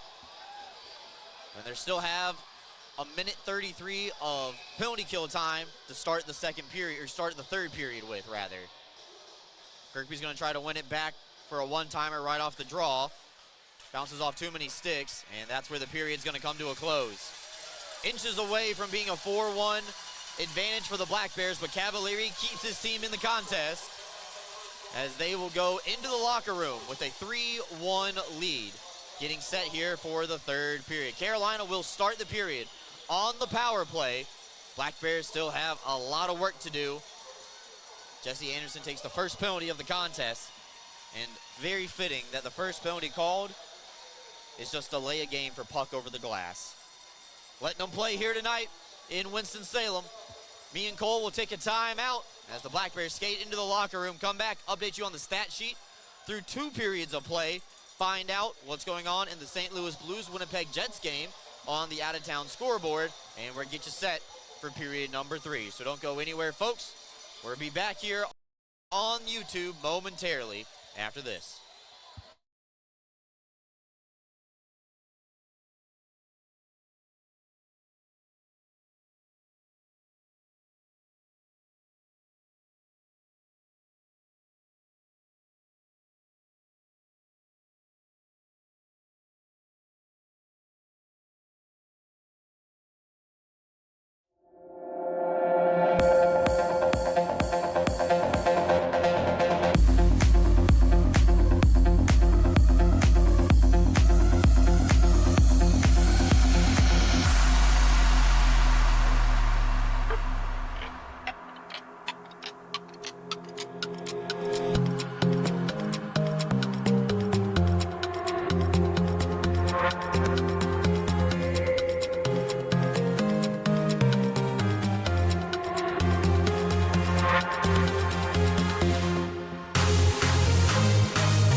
This is for the good old boys, knee deep in the concrete, working 60 hours cause he's saving for a diamond ring. This is for that single mom that's working on a double shift, cleaning off a plate so she can feel the one to feed her kids. Oh, you only get it if you know.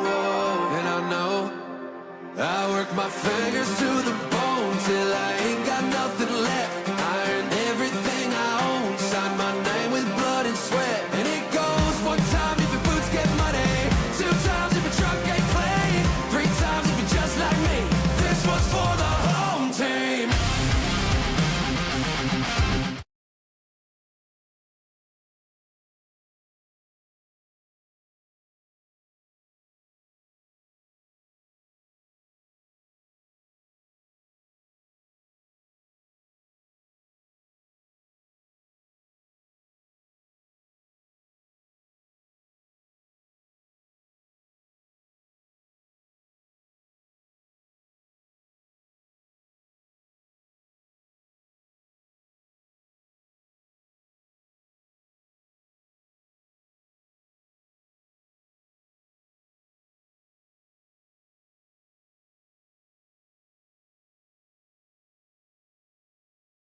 Welcome back in, everybody. Brooks Hill and Cole Parenti here, getting you set for period number 3. Here, the Black Bears lead this one by a score of 3-1. Only one goal in the frame. It belonged to Blake Tosto, his second of the postseason. An unassisted goal. All 3 goals for the Black Bears have really come off of Carolina turnovers. So they're taking when they can get them. Carolina scores on an odd man rush back in the first period. Let's take a look at the stats here through 40 minutes of play.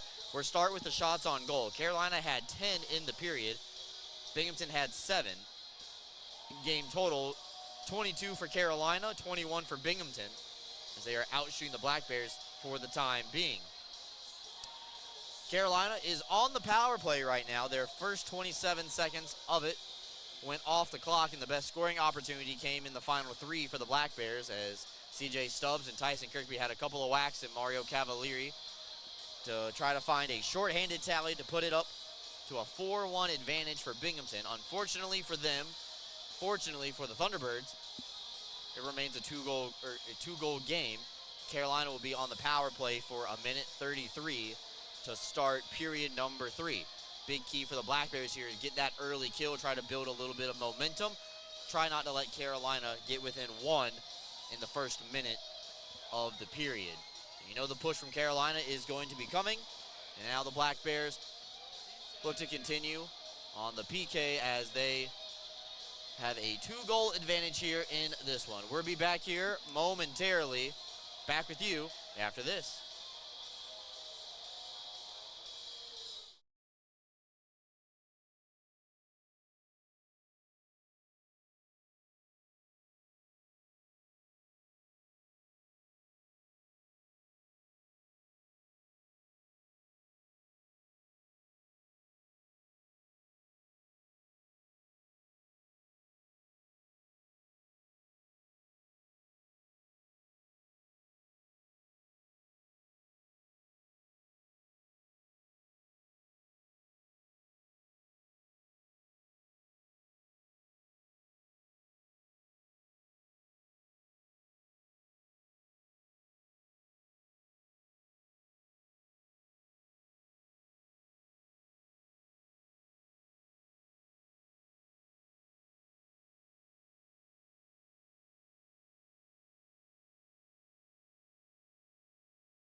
Welcome back in, everybody. Intermission report going on right now. Had to stop myself from saying the advertisement just to be on the safe side. Time to update you on what's going on in the NHL tonight. One game going on is between the Winnipeg Jets and the St. Louis Blues. This is Game 6. Winnipeg looking to advance into the second round as the President's Cup trophy winners and trying to avoid the curse. St. Louis on the other side trying to push it back to Winnipeg for Game 7. They're tied at 1-1 with 12:27 left to go in the second period. The Eastern Conference picture is set. A bunch of the guys last night playing cards at the hotel were watching. The Ottawa Senators just come so close to defeating the Toronto Maple Leafs. Maple Leafs win the series in 6 games, and they will play the Florida Panthers. On the other side of things, Carolina Hurricanes will take on the Washington Capitals. Both of those teams won their series in 5. So they will be battling it out. Game 1 will be in Washington. Game 1 will also be in Toronto for the Panthers Maple Leaf series. Vegas won their series last night as well against the Minnesota Wild. The Bobby Grosses defeat the Dan Weavers in 4-2. And Colorado Dallas going on tomorrow night for a winner-take-all Game 7 in Texas. Take a timeout, come back with more, getting you ready for the third period. Black Bears starting on the PK when we come back.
Welcome back in, everybody. Getting you set here for the third period. Both teams making their way back out onto the ice.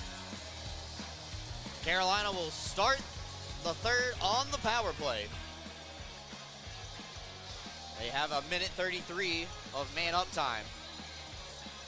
Here to go. Friendly reminder, tomorrow night's game, Game 2, no matter what the outcome of tonight's game is going to be, is going to start at 6 o'clock. 6 o'clock on Saturday night. So we'll be able to get out of here pretty early tomorrow night in terms of relatively how late we normally get out of hockey games. Yeah, especially at 7:30. One tonight's going to be a little later, but it starts at 6, not 7. You tune in at 7, you're going to miss an hour of the period. Absolutely. Tonight's game didn't even start at 7. 7:30, 7:35. Yeah, well, more like 7:40 by the time we actually got started. Well, the Black Bears are on the PK once again here tonight. First time in the series in the finals. So we'll see if Carolina can inch closer and really light this place up. If they score on the power play, they'd make it a one-goal game with essentially 19 minutes left to play. Binghamton trying to upend that. And they had a great shorthanded opportunity in the dying seconds of the second period, Cole. Yeah, they had a few chances there. Kirky got a 2-on-1 with Stubbs, and then he just got his own rebound, was able to try to hack and whack at a puck, popped in the air, found its way to Stubbs, and Cavalieri was sprawling in every direction. Eventually, able to keep that puck out of the net and make the save. These fans want to get loud and on their feet. They've been loud all night, but they really want something to cheer for.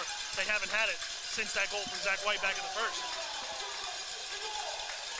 Power play for Carolina to start the third period. Game 1. 20 minutes up on the big board. Final period officially underway. Carolina will win control off the draw. Starts at center ice as Kramer will skate in. They're shoot it off the wall to the far side where White's waiting for it. Bond able to slow it down on its progress around the wall. Stubbs is going to get to an open spot, and he sends it down the length of the ice for an easy clear back on the other side. That's a veteran play by Stubbs there. He could have just wired that one as fast as he could, but he takes his time, kills off that extra second. You never know when it's going to count. White now dances in, dodges a few poke checks from Bond. Her have to give it up, though, to Kramer down low. He's behind the net. White calls for the return feed, and Ford, manning the point right now, will switch places with White as here skate in. Back over to Kramer. Got a little handcuff being a lefty on that side. Couldn't fire. White shot blocked by Kirkby. Stays in play. Send back up top to the point. Ford over to Baker. Gets it back for Ford. Through traffic, save made by McAnanama. Schnapp on the rebound, denied as well. Kramer up top. Gets passed off. Ford flutters a shot. Blocked by Kirkby. Ends up down low. Ataya, Bond and Schnapp can't control it. Baker picks up the loose change. Over to Ford. Tries to open up the defense. His shot's going to be blocked. Over to the half wall for Schnapp. Back up top for White's got some space. Lets it fire. Kirkby with a diving block to get the puck out into the neutral zone. Doesn't even get a line change. Anderson steps out onto the ice. Penalty time is up. We return back to 5-on-5. Binghamton gets a much-needed PK to start the third period. Great block there by Kirkby. Goes for the all-or-nothing play, and that time got all of it. Salak in a board battle down low with Ramekers and Steffen. Team in black picks it out of the corner, but Ramekers puts it right back there. Weber uses the net as a shield to find Yates away from defenders, and Gavin turns on the afterburners out wide. Yates fires, stuff chance denied by Cavalieri. Still available, but the Carolina netminder puts his blocker mitt on top of it, and her hang on. Cavalieri's had a bit of trouble wrangling in those rebounds today. A lot of pucks seemingly hitting him and bouncing off. Not many he's controlling.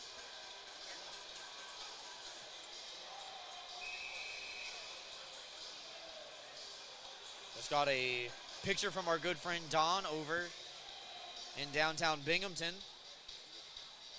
of everybody having a good time, watching along. Big shout out to everybody who's at a Black Bears watch party tonight. We see you all the way down here in North Carolina. Thank you for tuning into tonight's broadcast and supporting the Black Bears on the road. Steffen picks the pocket of Kennedy, now transitions back the other way with Oliveri. Hair fire looking for the 5-hole Cavalieri. It's still available. Referee says, find it, boys. And Waylon will. Here go off the wall. He's behind the red line. It is icing against Carolina, coming all the way back into the Carolina end.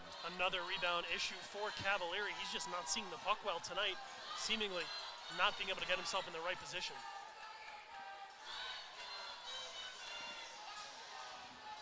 Tosto lines up for the draw. He's out there with Clark and Swain. True third line out there right now for Binghamton.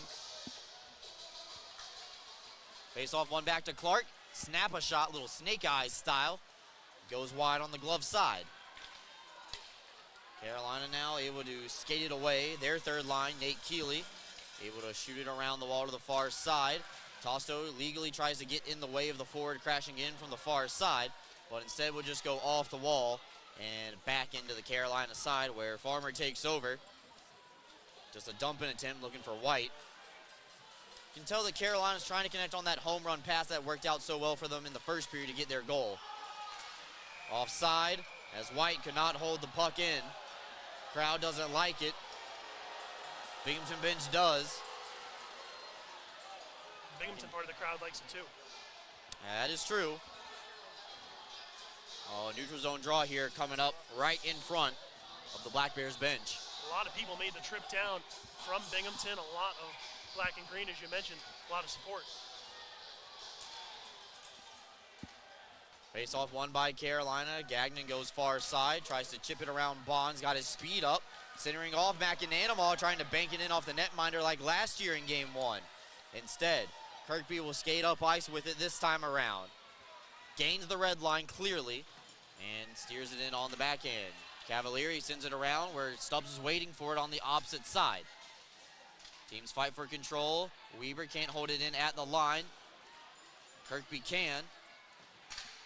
Centered up, but nobody home in a white jersey for the Black Bears. This is White now, transitioning defense to offense with it.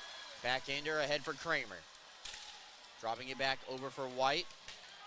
Farmer can't handle it cleanly. He has to play it right back into the corner. Panacek reverses it around for Weber. Sent off the wall. It takes a beautiful hop for Binghamton. Out to the neutral zone, and Stubbs able to skate away from the red line. Just dump it in behind the head of Cavalieri off the glass. Binghamton changing. Carolina going to do the same as they bring the puck up the ice. Yeah, Binghamton controlling the pace of play here, not letting Carolina really get over the blue line at all. Able just to keep them stagnant. Keeley fires, looking for a snob redirect. Maybe a pass off the pad, but McAnanamall stands tall. Coming back the other way, Cavalieri misplayed it. Steffen comes away with the steal. Now Salak. Will reverse it down the wall for Keeley. And calmly up to the blue line for awaiting Panacek. Panacek out wide, trying to hit the trail man, Salak. Schnapp loses the board battle with Yates. Away comes Binghamton, 3-on-2 if they hurry. Yates is on sides, finds Oliveri, saucered out in front for Tosto. His one-timer on the doorstep is caught by Cavalieri, and her hang on for no further play. This takes us to our first timeout of the period, folks. 14:57 left to go in the frame. Black Bears still lead this one by 2 when we come back.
Welcome back in, everybody. We're getting set here, just 5 minutes gone in the frame. Carolina leads shots on goal 25-24. On the big board, Binghamton's got a crooked number. Thunderbirds have a straight one. Puck is dropped, and now we're back in play. Butita will send it off the wall, glove down by Stone. He finds it, and will play it back over to his partner, Bond. Stone through the middle to Sirota, touched on for Tosto far side. He shaves up the ice as he skates in, but his wrist shot blocked beautifully by Kennedy. It'll go into the netting and fall into the crowd. Someone's going home with the souvenir tonight. Yeah, maybe it'll be me, Brooks. Maybe I'll run down there and go get it. You can't run that fast. That's a really good point. I didn't think of that. It's because of my flat feet. Tosto seems to be the center getting the double shifts with the extra 2 forwards, so Coach Sherwood real happy with what he's seen from his rookie forward tonight. Sirota tries to fire off the draw. Swain will get his shot off, but instead, being on target, gets deflected wide. Gagnon Sent up the wall for Kramer. Off the glass for White. Beautiful poke check by Bond to make sure that scoring opportunity gets disrupted. Now down low in the corner, White and Bond do battle. It's picked away by the third man in, Tosto. And Herve elevate this one all the way down back to Cavalieri. Linesman's going to say no icing. Said they took too long. Carolina doesn't like it. Binghamton comes away with the loose puck. Thompson tried to get it on his forehand. Instead, it's broken up. Here comes Ford, dropping it over for Kramer. Gets tied up with Kirkby. Ford tries to cut to the front of the net. It's still behind. Punched away by McAnanimal with the paddle down. White cycles around. Anderson gets there first. Ramekers and his skates trying to settle it. It's bouncing every which way in favor of Carolina, but finally knocked out to the red line by Thompson. Allows Binghamton to catch their breath momentarily, but not too much because Farmer comes right back in. Wrister into the crowd. Out of play. Not going to catch up to that one either with 13:28 left to go here in the third period. 12-13-14 coming on the ice now for the Black Bears. Let's take a look at how Don Oliveri's playoffs have gone so far. Number 13, 3 goals, 5 assists, 8 points so far, a +7. It's been a great start for the Don Fathers. You see him in the bottom right of your screen. He is a key piece of this Black Bear team, and he's going to have to be a key factor in this series for Binghamton to take home the gold.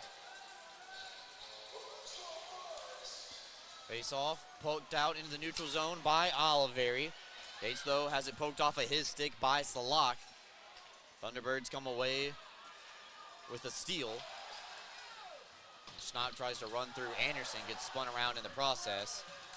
It's still available down low, and Yates will play it for the defenseman behind the net. Instead, reverse around the wall for Steffen. He's able to glide it out.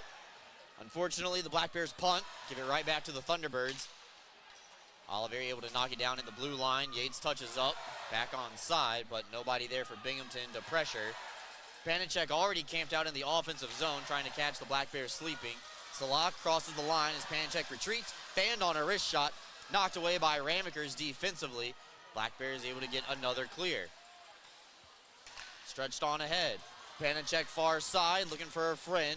Gets pushed away by Anderson behind the cage. Reverse down low, Steffen able to steal it and send it back in down low. Linesman tries to separate the two sides, but we have icing against the Black Bears because it was behind the red line when that was cleared. Yeah, just some talking between Panicek and Jesse Anderson, both seemingly staying on the ice. Clark, Oliveri, and Steffen, the three pinned down there. Clark in the middle of a change. His line looks to be coming out next, having to get Oliveri and Steffen off the ice.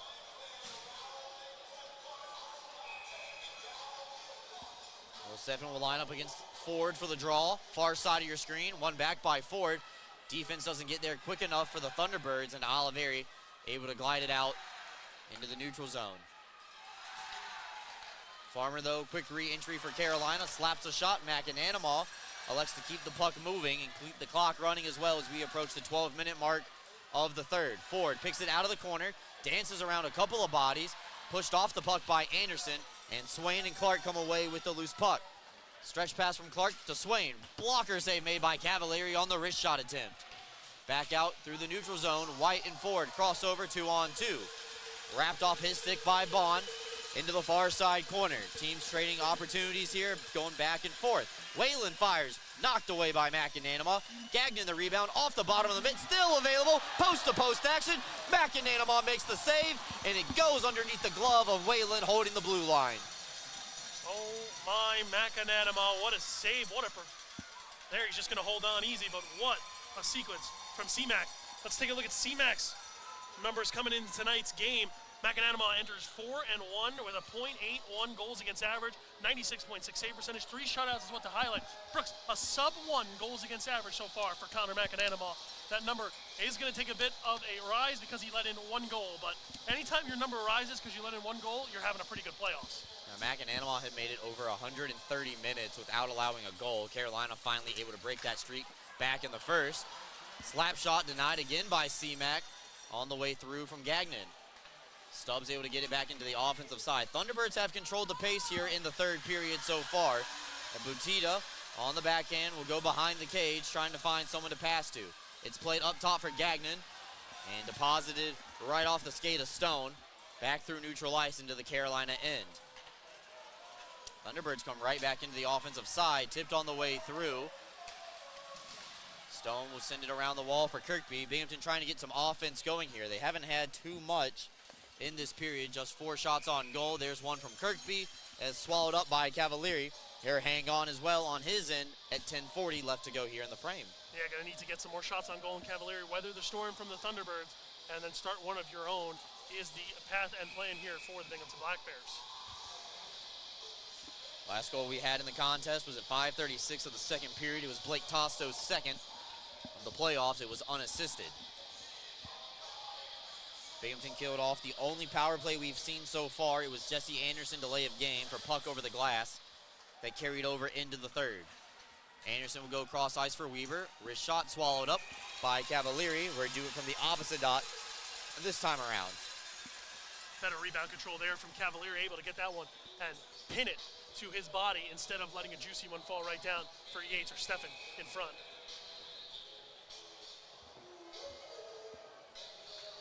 Steffen will take the draw again for Binghamton. Cannon check for the Thunderbirds.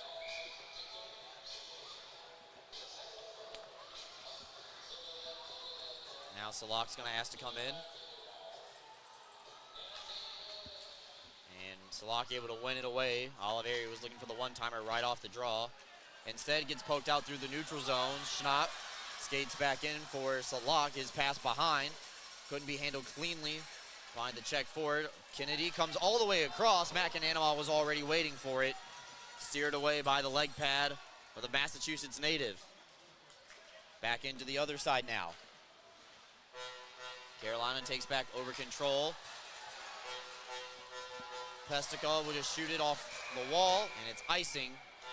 Nobody there for Carolina. Coach Harry letting Pestica know about it. Be like, hey, come on, you had some guys there. We don't need that right now. We're controlling the tempo. Another whistle, 10-minute mark.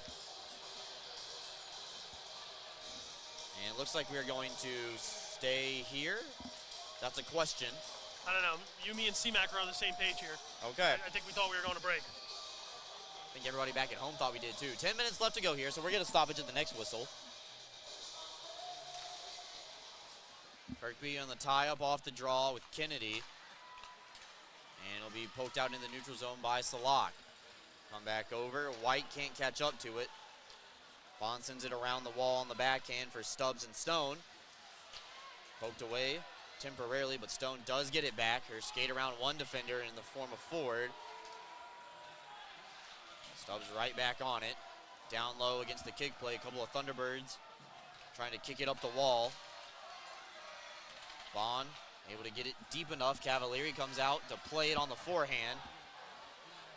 Forces Binghamton to touch up at the line, but Stone comes right back in. Haven't seen the patented Dan Stone shot off the wall yet. Maybe we'll see that tomorrow night, regardless of how this one finishes here. He's saving it, Brooks. Could be. He just aerial flips that one back in as the Black Bears touch up on side.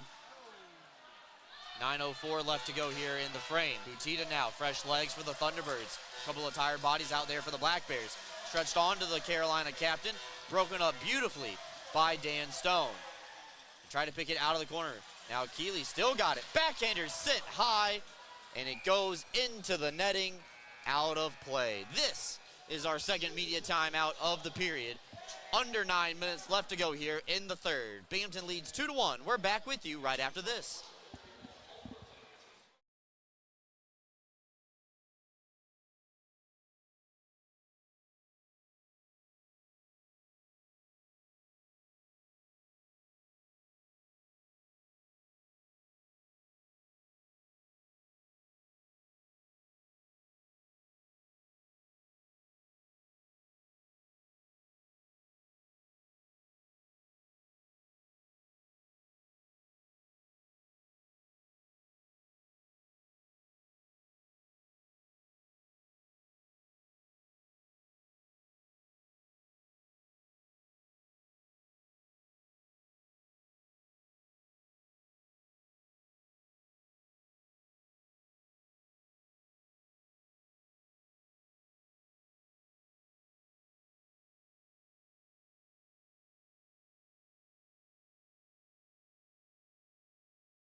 Welcome back in, everybody. Brooks Hill, Cole Parenti, and Nick Moran on the camera tonight.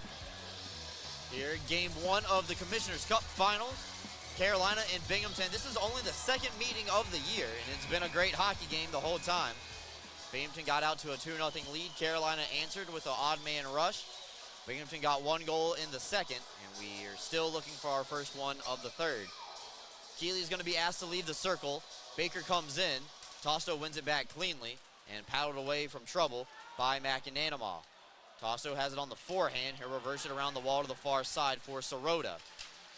He gets knocked into the wall by Keeley, but that'll allow Weber the time and opportunity to go up ice with it for Mott.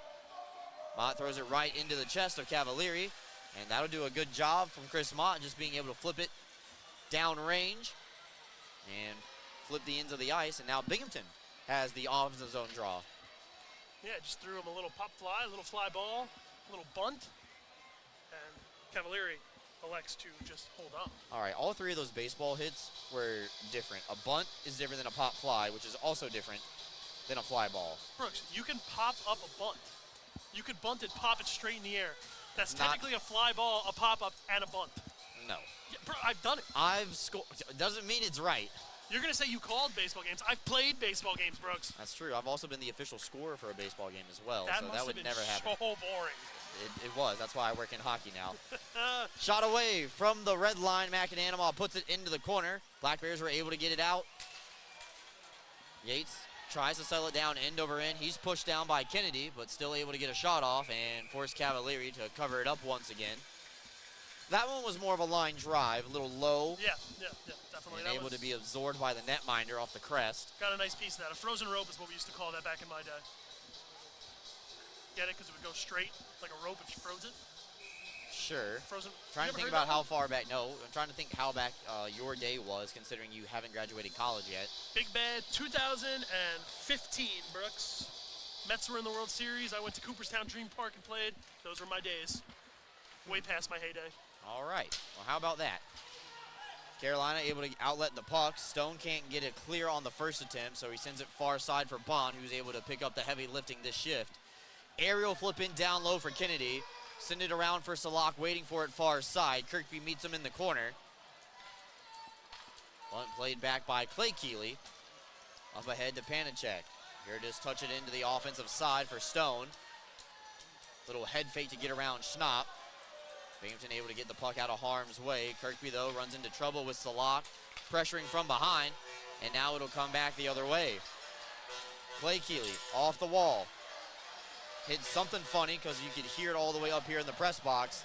That did not bounce true. Up at the half wall, Bond able to poke it out through the neutral zone. Stubbs is by himself. So her just glided in on the backhand down low for Cavalieri. Binghamton changing all 5 players. Sirota, the high man on the forecheck.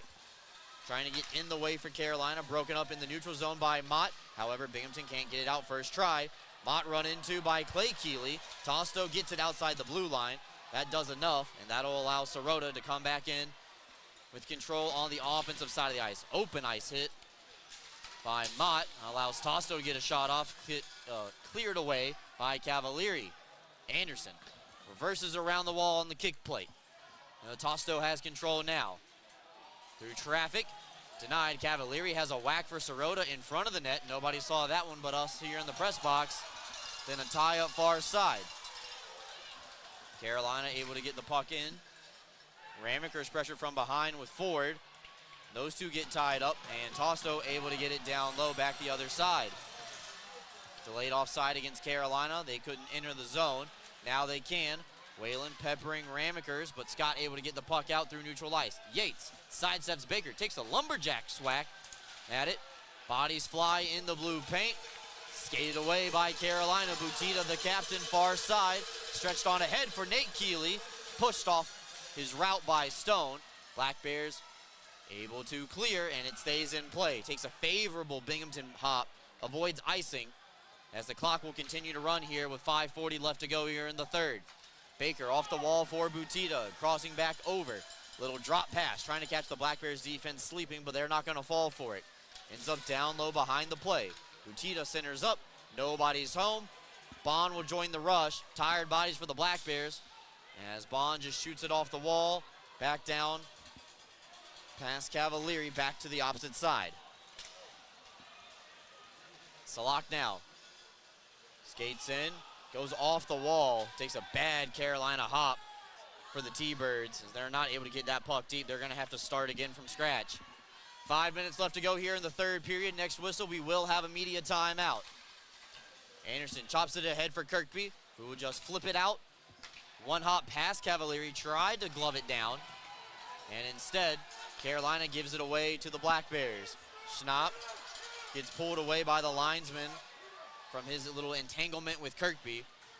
Anderson will gain the red line and will just now glide it back in. Anderson, though, settles it. It's a steal for Carolina, for Binghamton. Another giveaway by Carolina. That's what I wanted to say.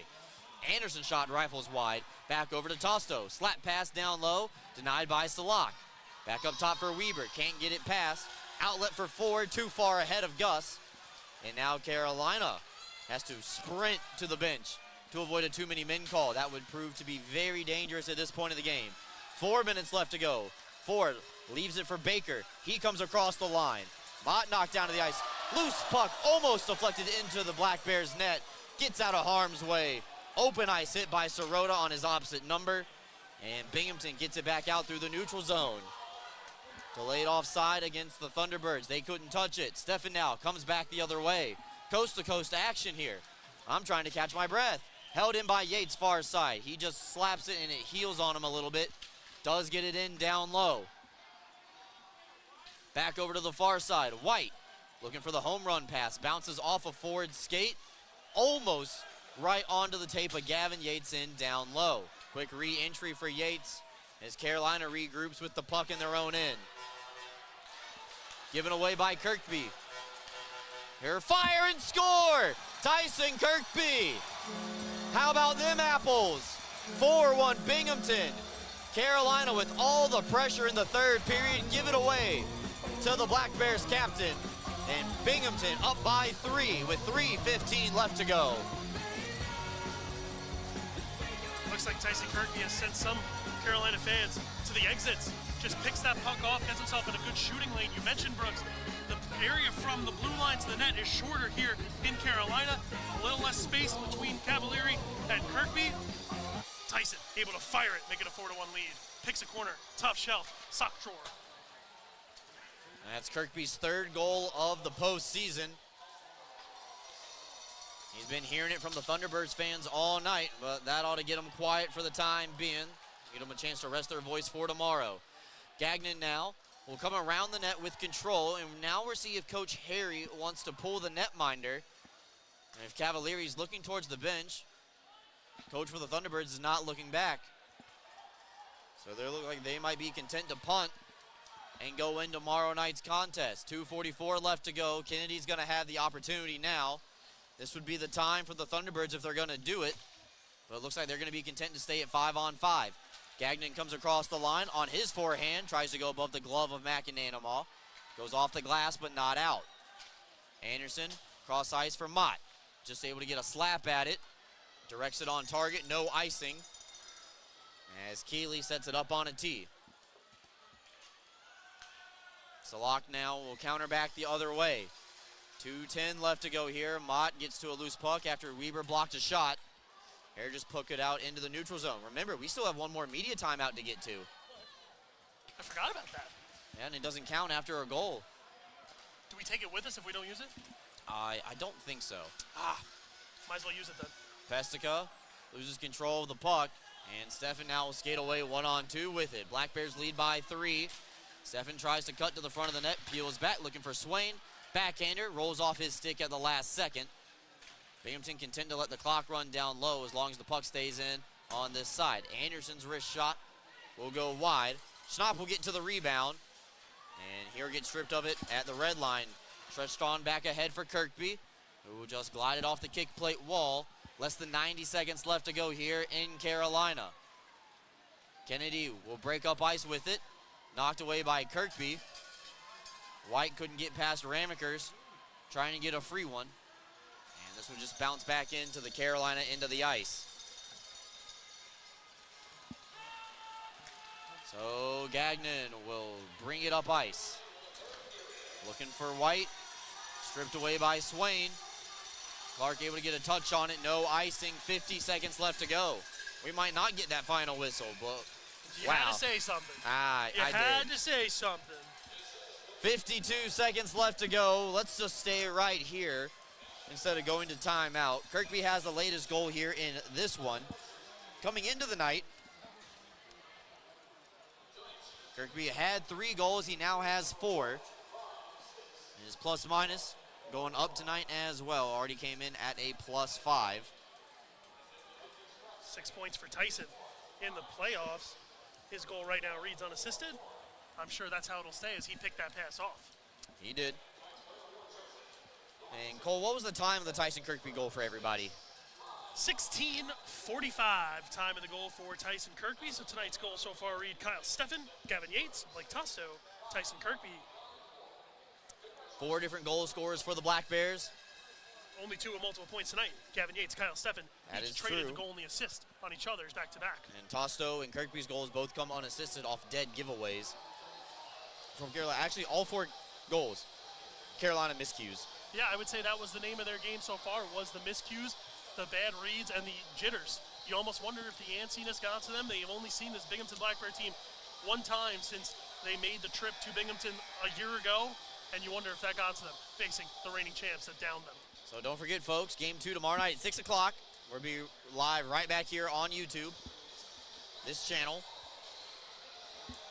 hopefully. Keyword. Either way, we'll be on a channel tomorrow. Sirota from the kick plate will fire, and the referee's going to allow Cavalieri the extra time to readjust his mask. You can see the straps get undone off that slap shot from the half wall, so we're set up. Do it all again. Think you need goaltending change if you're Coach Harrison? No, you got to stick with Cavalieri. He's your guy.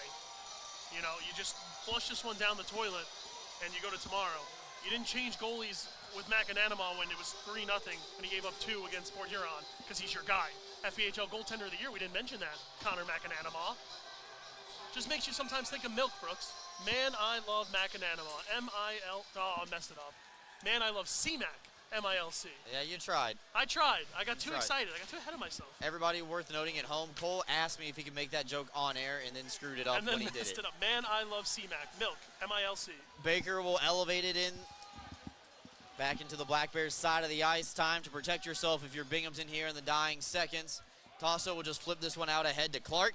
Does get past Kennedy, but Cavalieri cuts the real estate in half for Clark, as this one will just get poked out into the neutral zone. Bond's going to pull it back behind his own cage, and they are going to be content to let the clock run out behind the cage. The Black Bears are going to take game 1 here in the Commissioner's Cup final by a final score of 4-1. Black Bears win this one, and they have a 1-0 series lead in the best of 5. Man, I love C-Mac. Another great performance for Connor McAnanama. 34 saves on 35 shots. Black Bears back him up with 4 goals. And they get ready for tomorrow night, trying to take a commanding 2-0 series lead after this one. Coach Sherwood makes the walk off the ice. The Binghamton faithful by the corner will salute their team as they head into the locker room. Big thanks to Trevor Potenziano and Bobby Gross, who had to leave the game early, unfortunately, and go pick up the post-game meal for the Black Bears tonight, so I want to make sure those guys' work does not go unnoticed. Thank you to Melanie Lyons, our photographer tonight. EJ Worth, down low, working in the graphics and just about everywhere else you can find them. All 3 equipment managers, Nick Moran on the camera, Cole Parenti up here in the broadcast booth. I'm Brooks Hill for the entire Black Bears organization. We will see you tomorrow for game 2. That game will start at 6 p.m. Let's actually, before we sign off real quick, I got a little bit too ahead of myself. Yeah, I was wondering what you were doing there. Let's recap the game very quickly here. Jeez, no post-game show, nothing? We're just going You're going to to leave the fans high and dry like that? Well, you know what? Wouldn't be the first time I disappoint somebody. Won't be the last. That's right. Binghamton wins this one by a final score of 4-1. Final count of shots on goal. Carolina finishes with 35. Binghamton finishes with 36, so almost dead even in terms of shots on goal. In the period, Binghamton had 14, and Carolina had 13. Carolina had the only power play of the game. They did not score on the Jesse Anderson delay of game puck over the glass. They fall 0-1. Yeah, I mean, that's something to highlight too, Brooks. This was a pretty clean game. There was no egregious misses, nothing. These two teams played hard and they played clean, and the Black Bears able to come away with that one. Like you said, the only penalty, Jesse Anderson shooting a puck over the glass by accident. So the job is not done yet by any means necessary. Black Bears are going to try to go back to Binghamton with a lot more of a cushion than what Carolina would like for them to have. Binghamton will at least see a game 4 in this series, because they have taken game 1 here. They cannot lose in 3. It would take Carolina to win the next 3 in consecutive games for them to win the championship. Wow, that is a big update on the out-of-town scoreboard. I don't know what happened there. Cole, what's going on in the NHL? 5-1, the St. Louis Blues in favor over the Winnipeg Jets. That's a 1 versus 8 seed, if I'm correct. And it was Philip Broberg in the first, made it 1-0. Cole Perfetti tied the game at 1, and then a barrage from the Blues. Nathan Walker, Braden Shen, Cam Fowler, Alexei Tropchenko. That's too many letters. Made it 5-1, and we're only in the second intermission. All right, so they're looking like Game 7 could be in the future. Sparring a 4-goal comeback from the Winnipeg Jets. I wonder if they pulled Hellebuck in that game like they did the last time. Don't know, but it's okay. That's not going to matter. But now that we've gone through the stats, talked about the game, now we can officially sign off. Big thanks to Nick Moran, who ran the camera for the first time ever for us here tonight. Cole doing the color and running the one commercial that we have that just says, "We'll be back soon." Doing an excellent job as always. Kelsey Lane, Alex Jones, EJ Worth, Bobby Gross. Thank you, Nick. Big assist right there. +1. And Trevor Patenziano. Big shout out to Bobby and Trevor as well, helping us get the post-game meal tonight in a little bit of a pinch in a quick time. So unfortunately, they missed the Blake Tosto goal, but didn't turn out to be the game-winning goal. That belongs to Gavin Yates at the 6:19 mark of the period. Yates not so quick to hand off the playoff MVP trophy, making a late surge to keep his name in contention to be the first ever 3-time in league history. But we got a long way to go before we get there. Got a long night ahead of us and a quick turnaround tomorrow as the Black Bears Thunderbirds do battle once again. Game 2 tomorrow night, 6 o'clock. Be there. Thank you for tuning in wherever you're watching tonight. Enjoy your evening. Go Black Bears, and this is Brooks Hill signing off.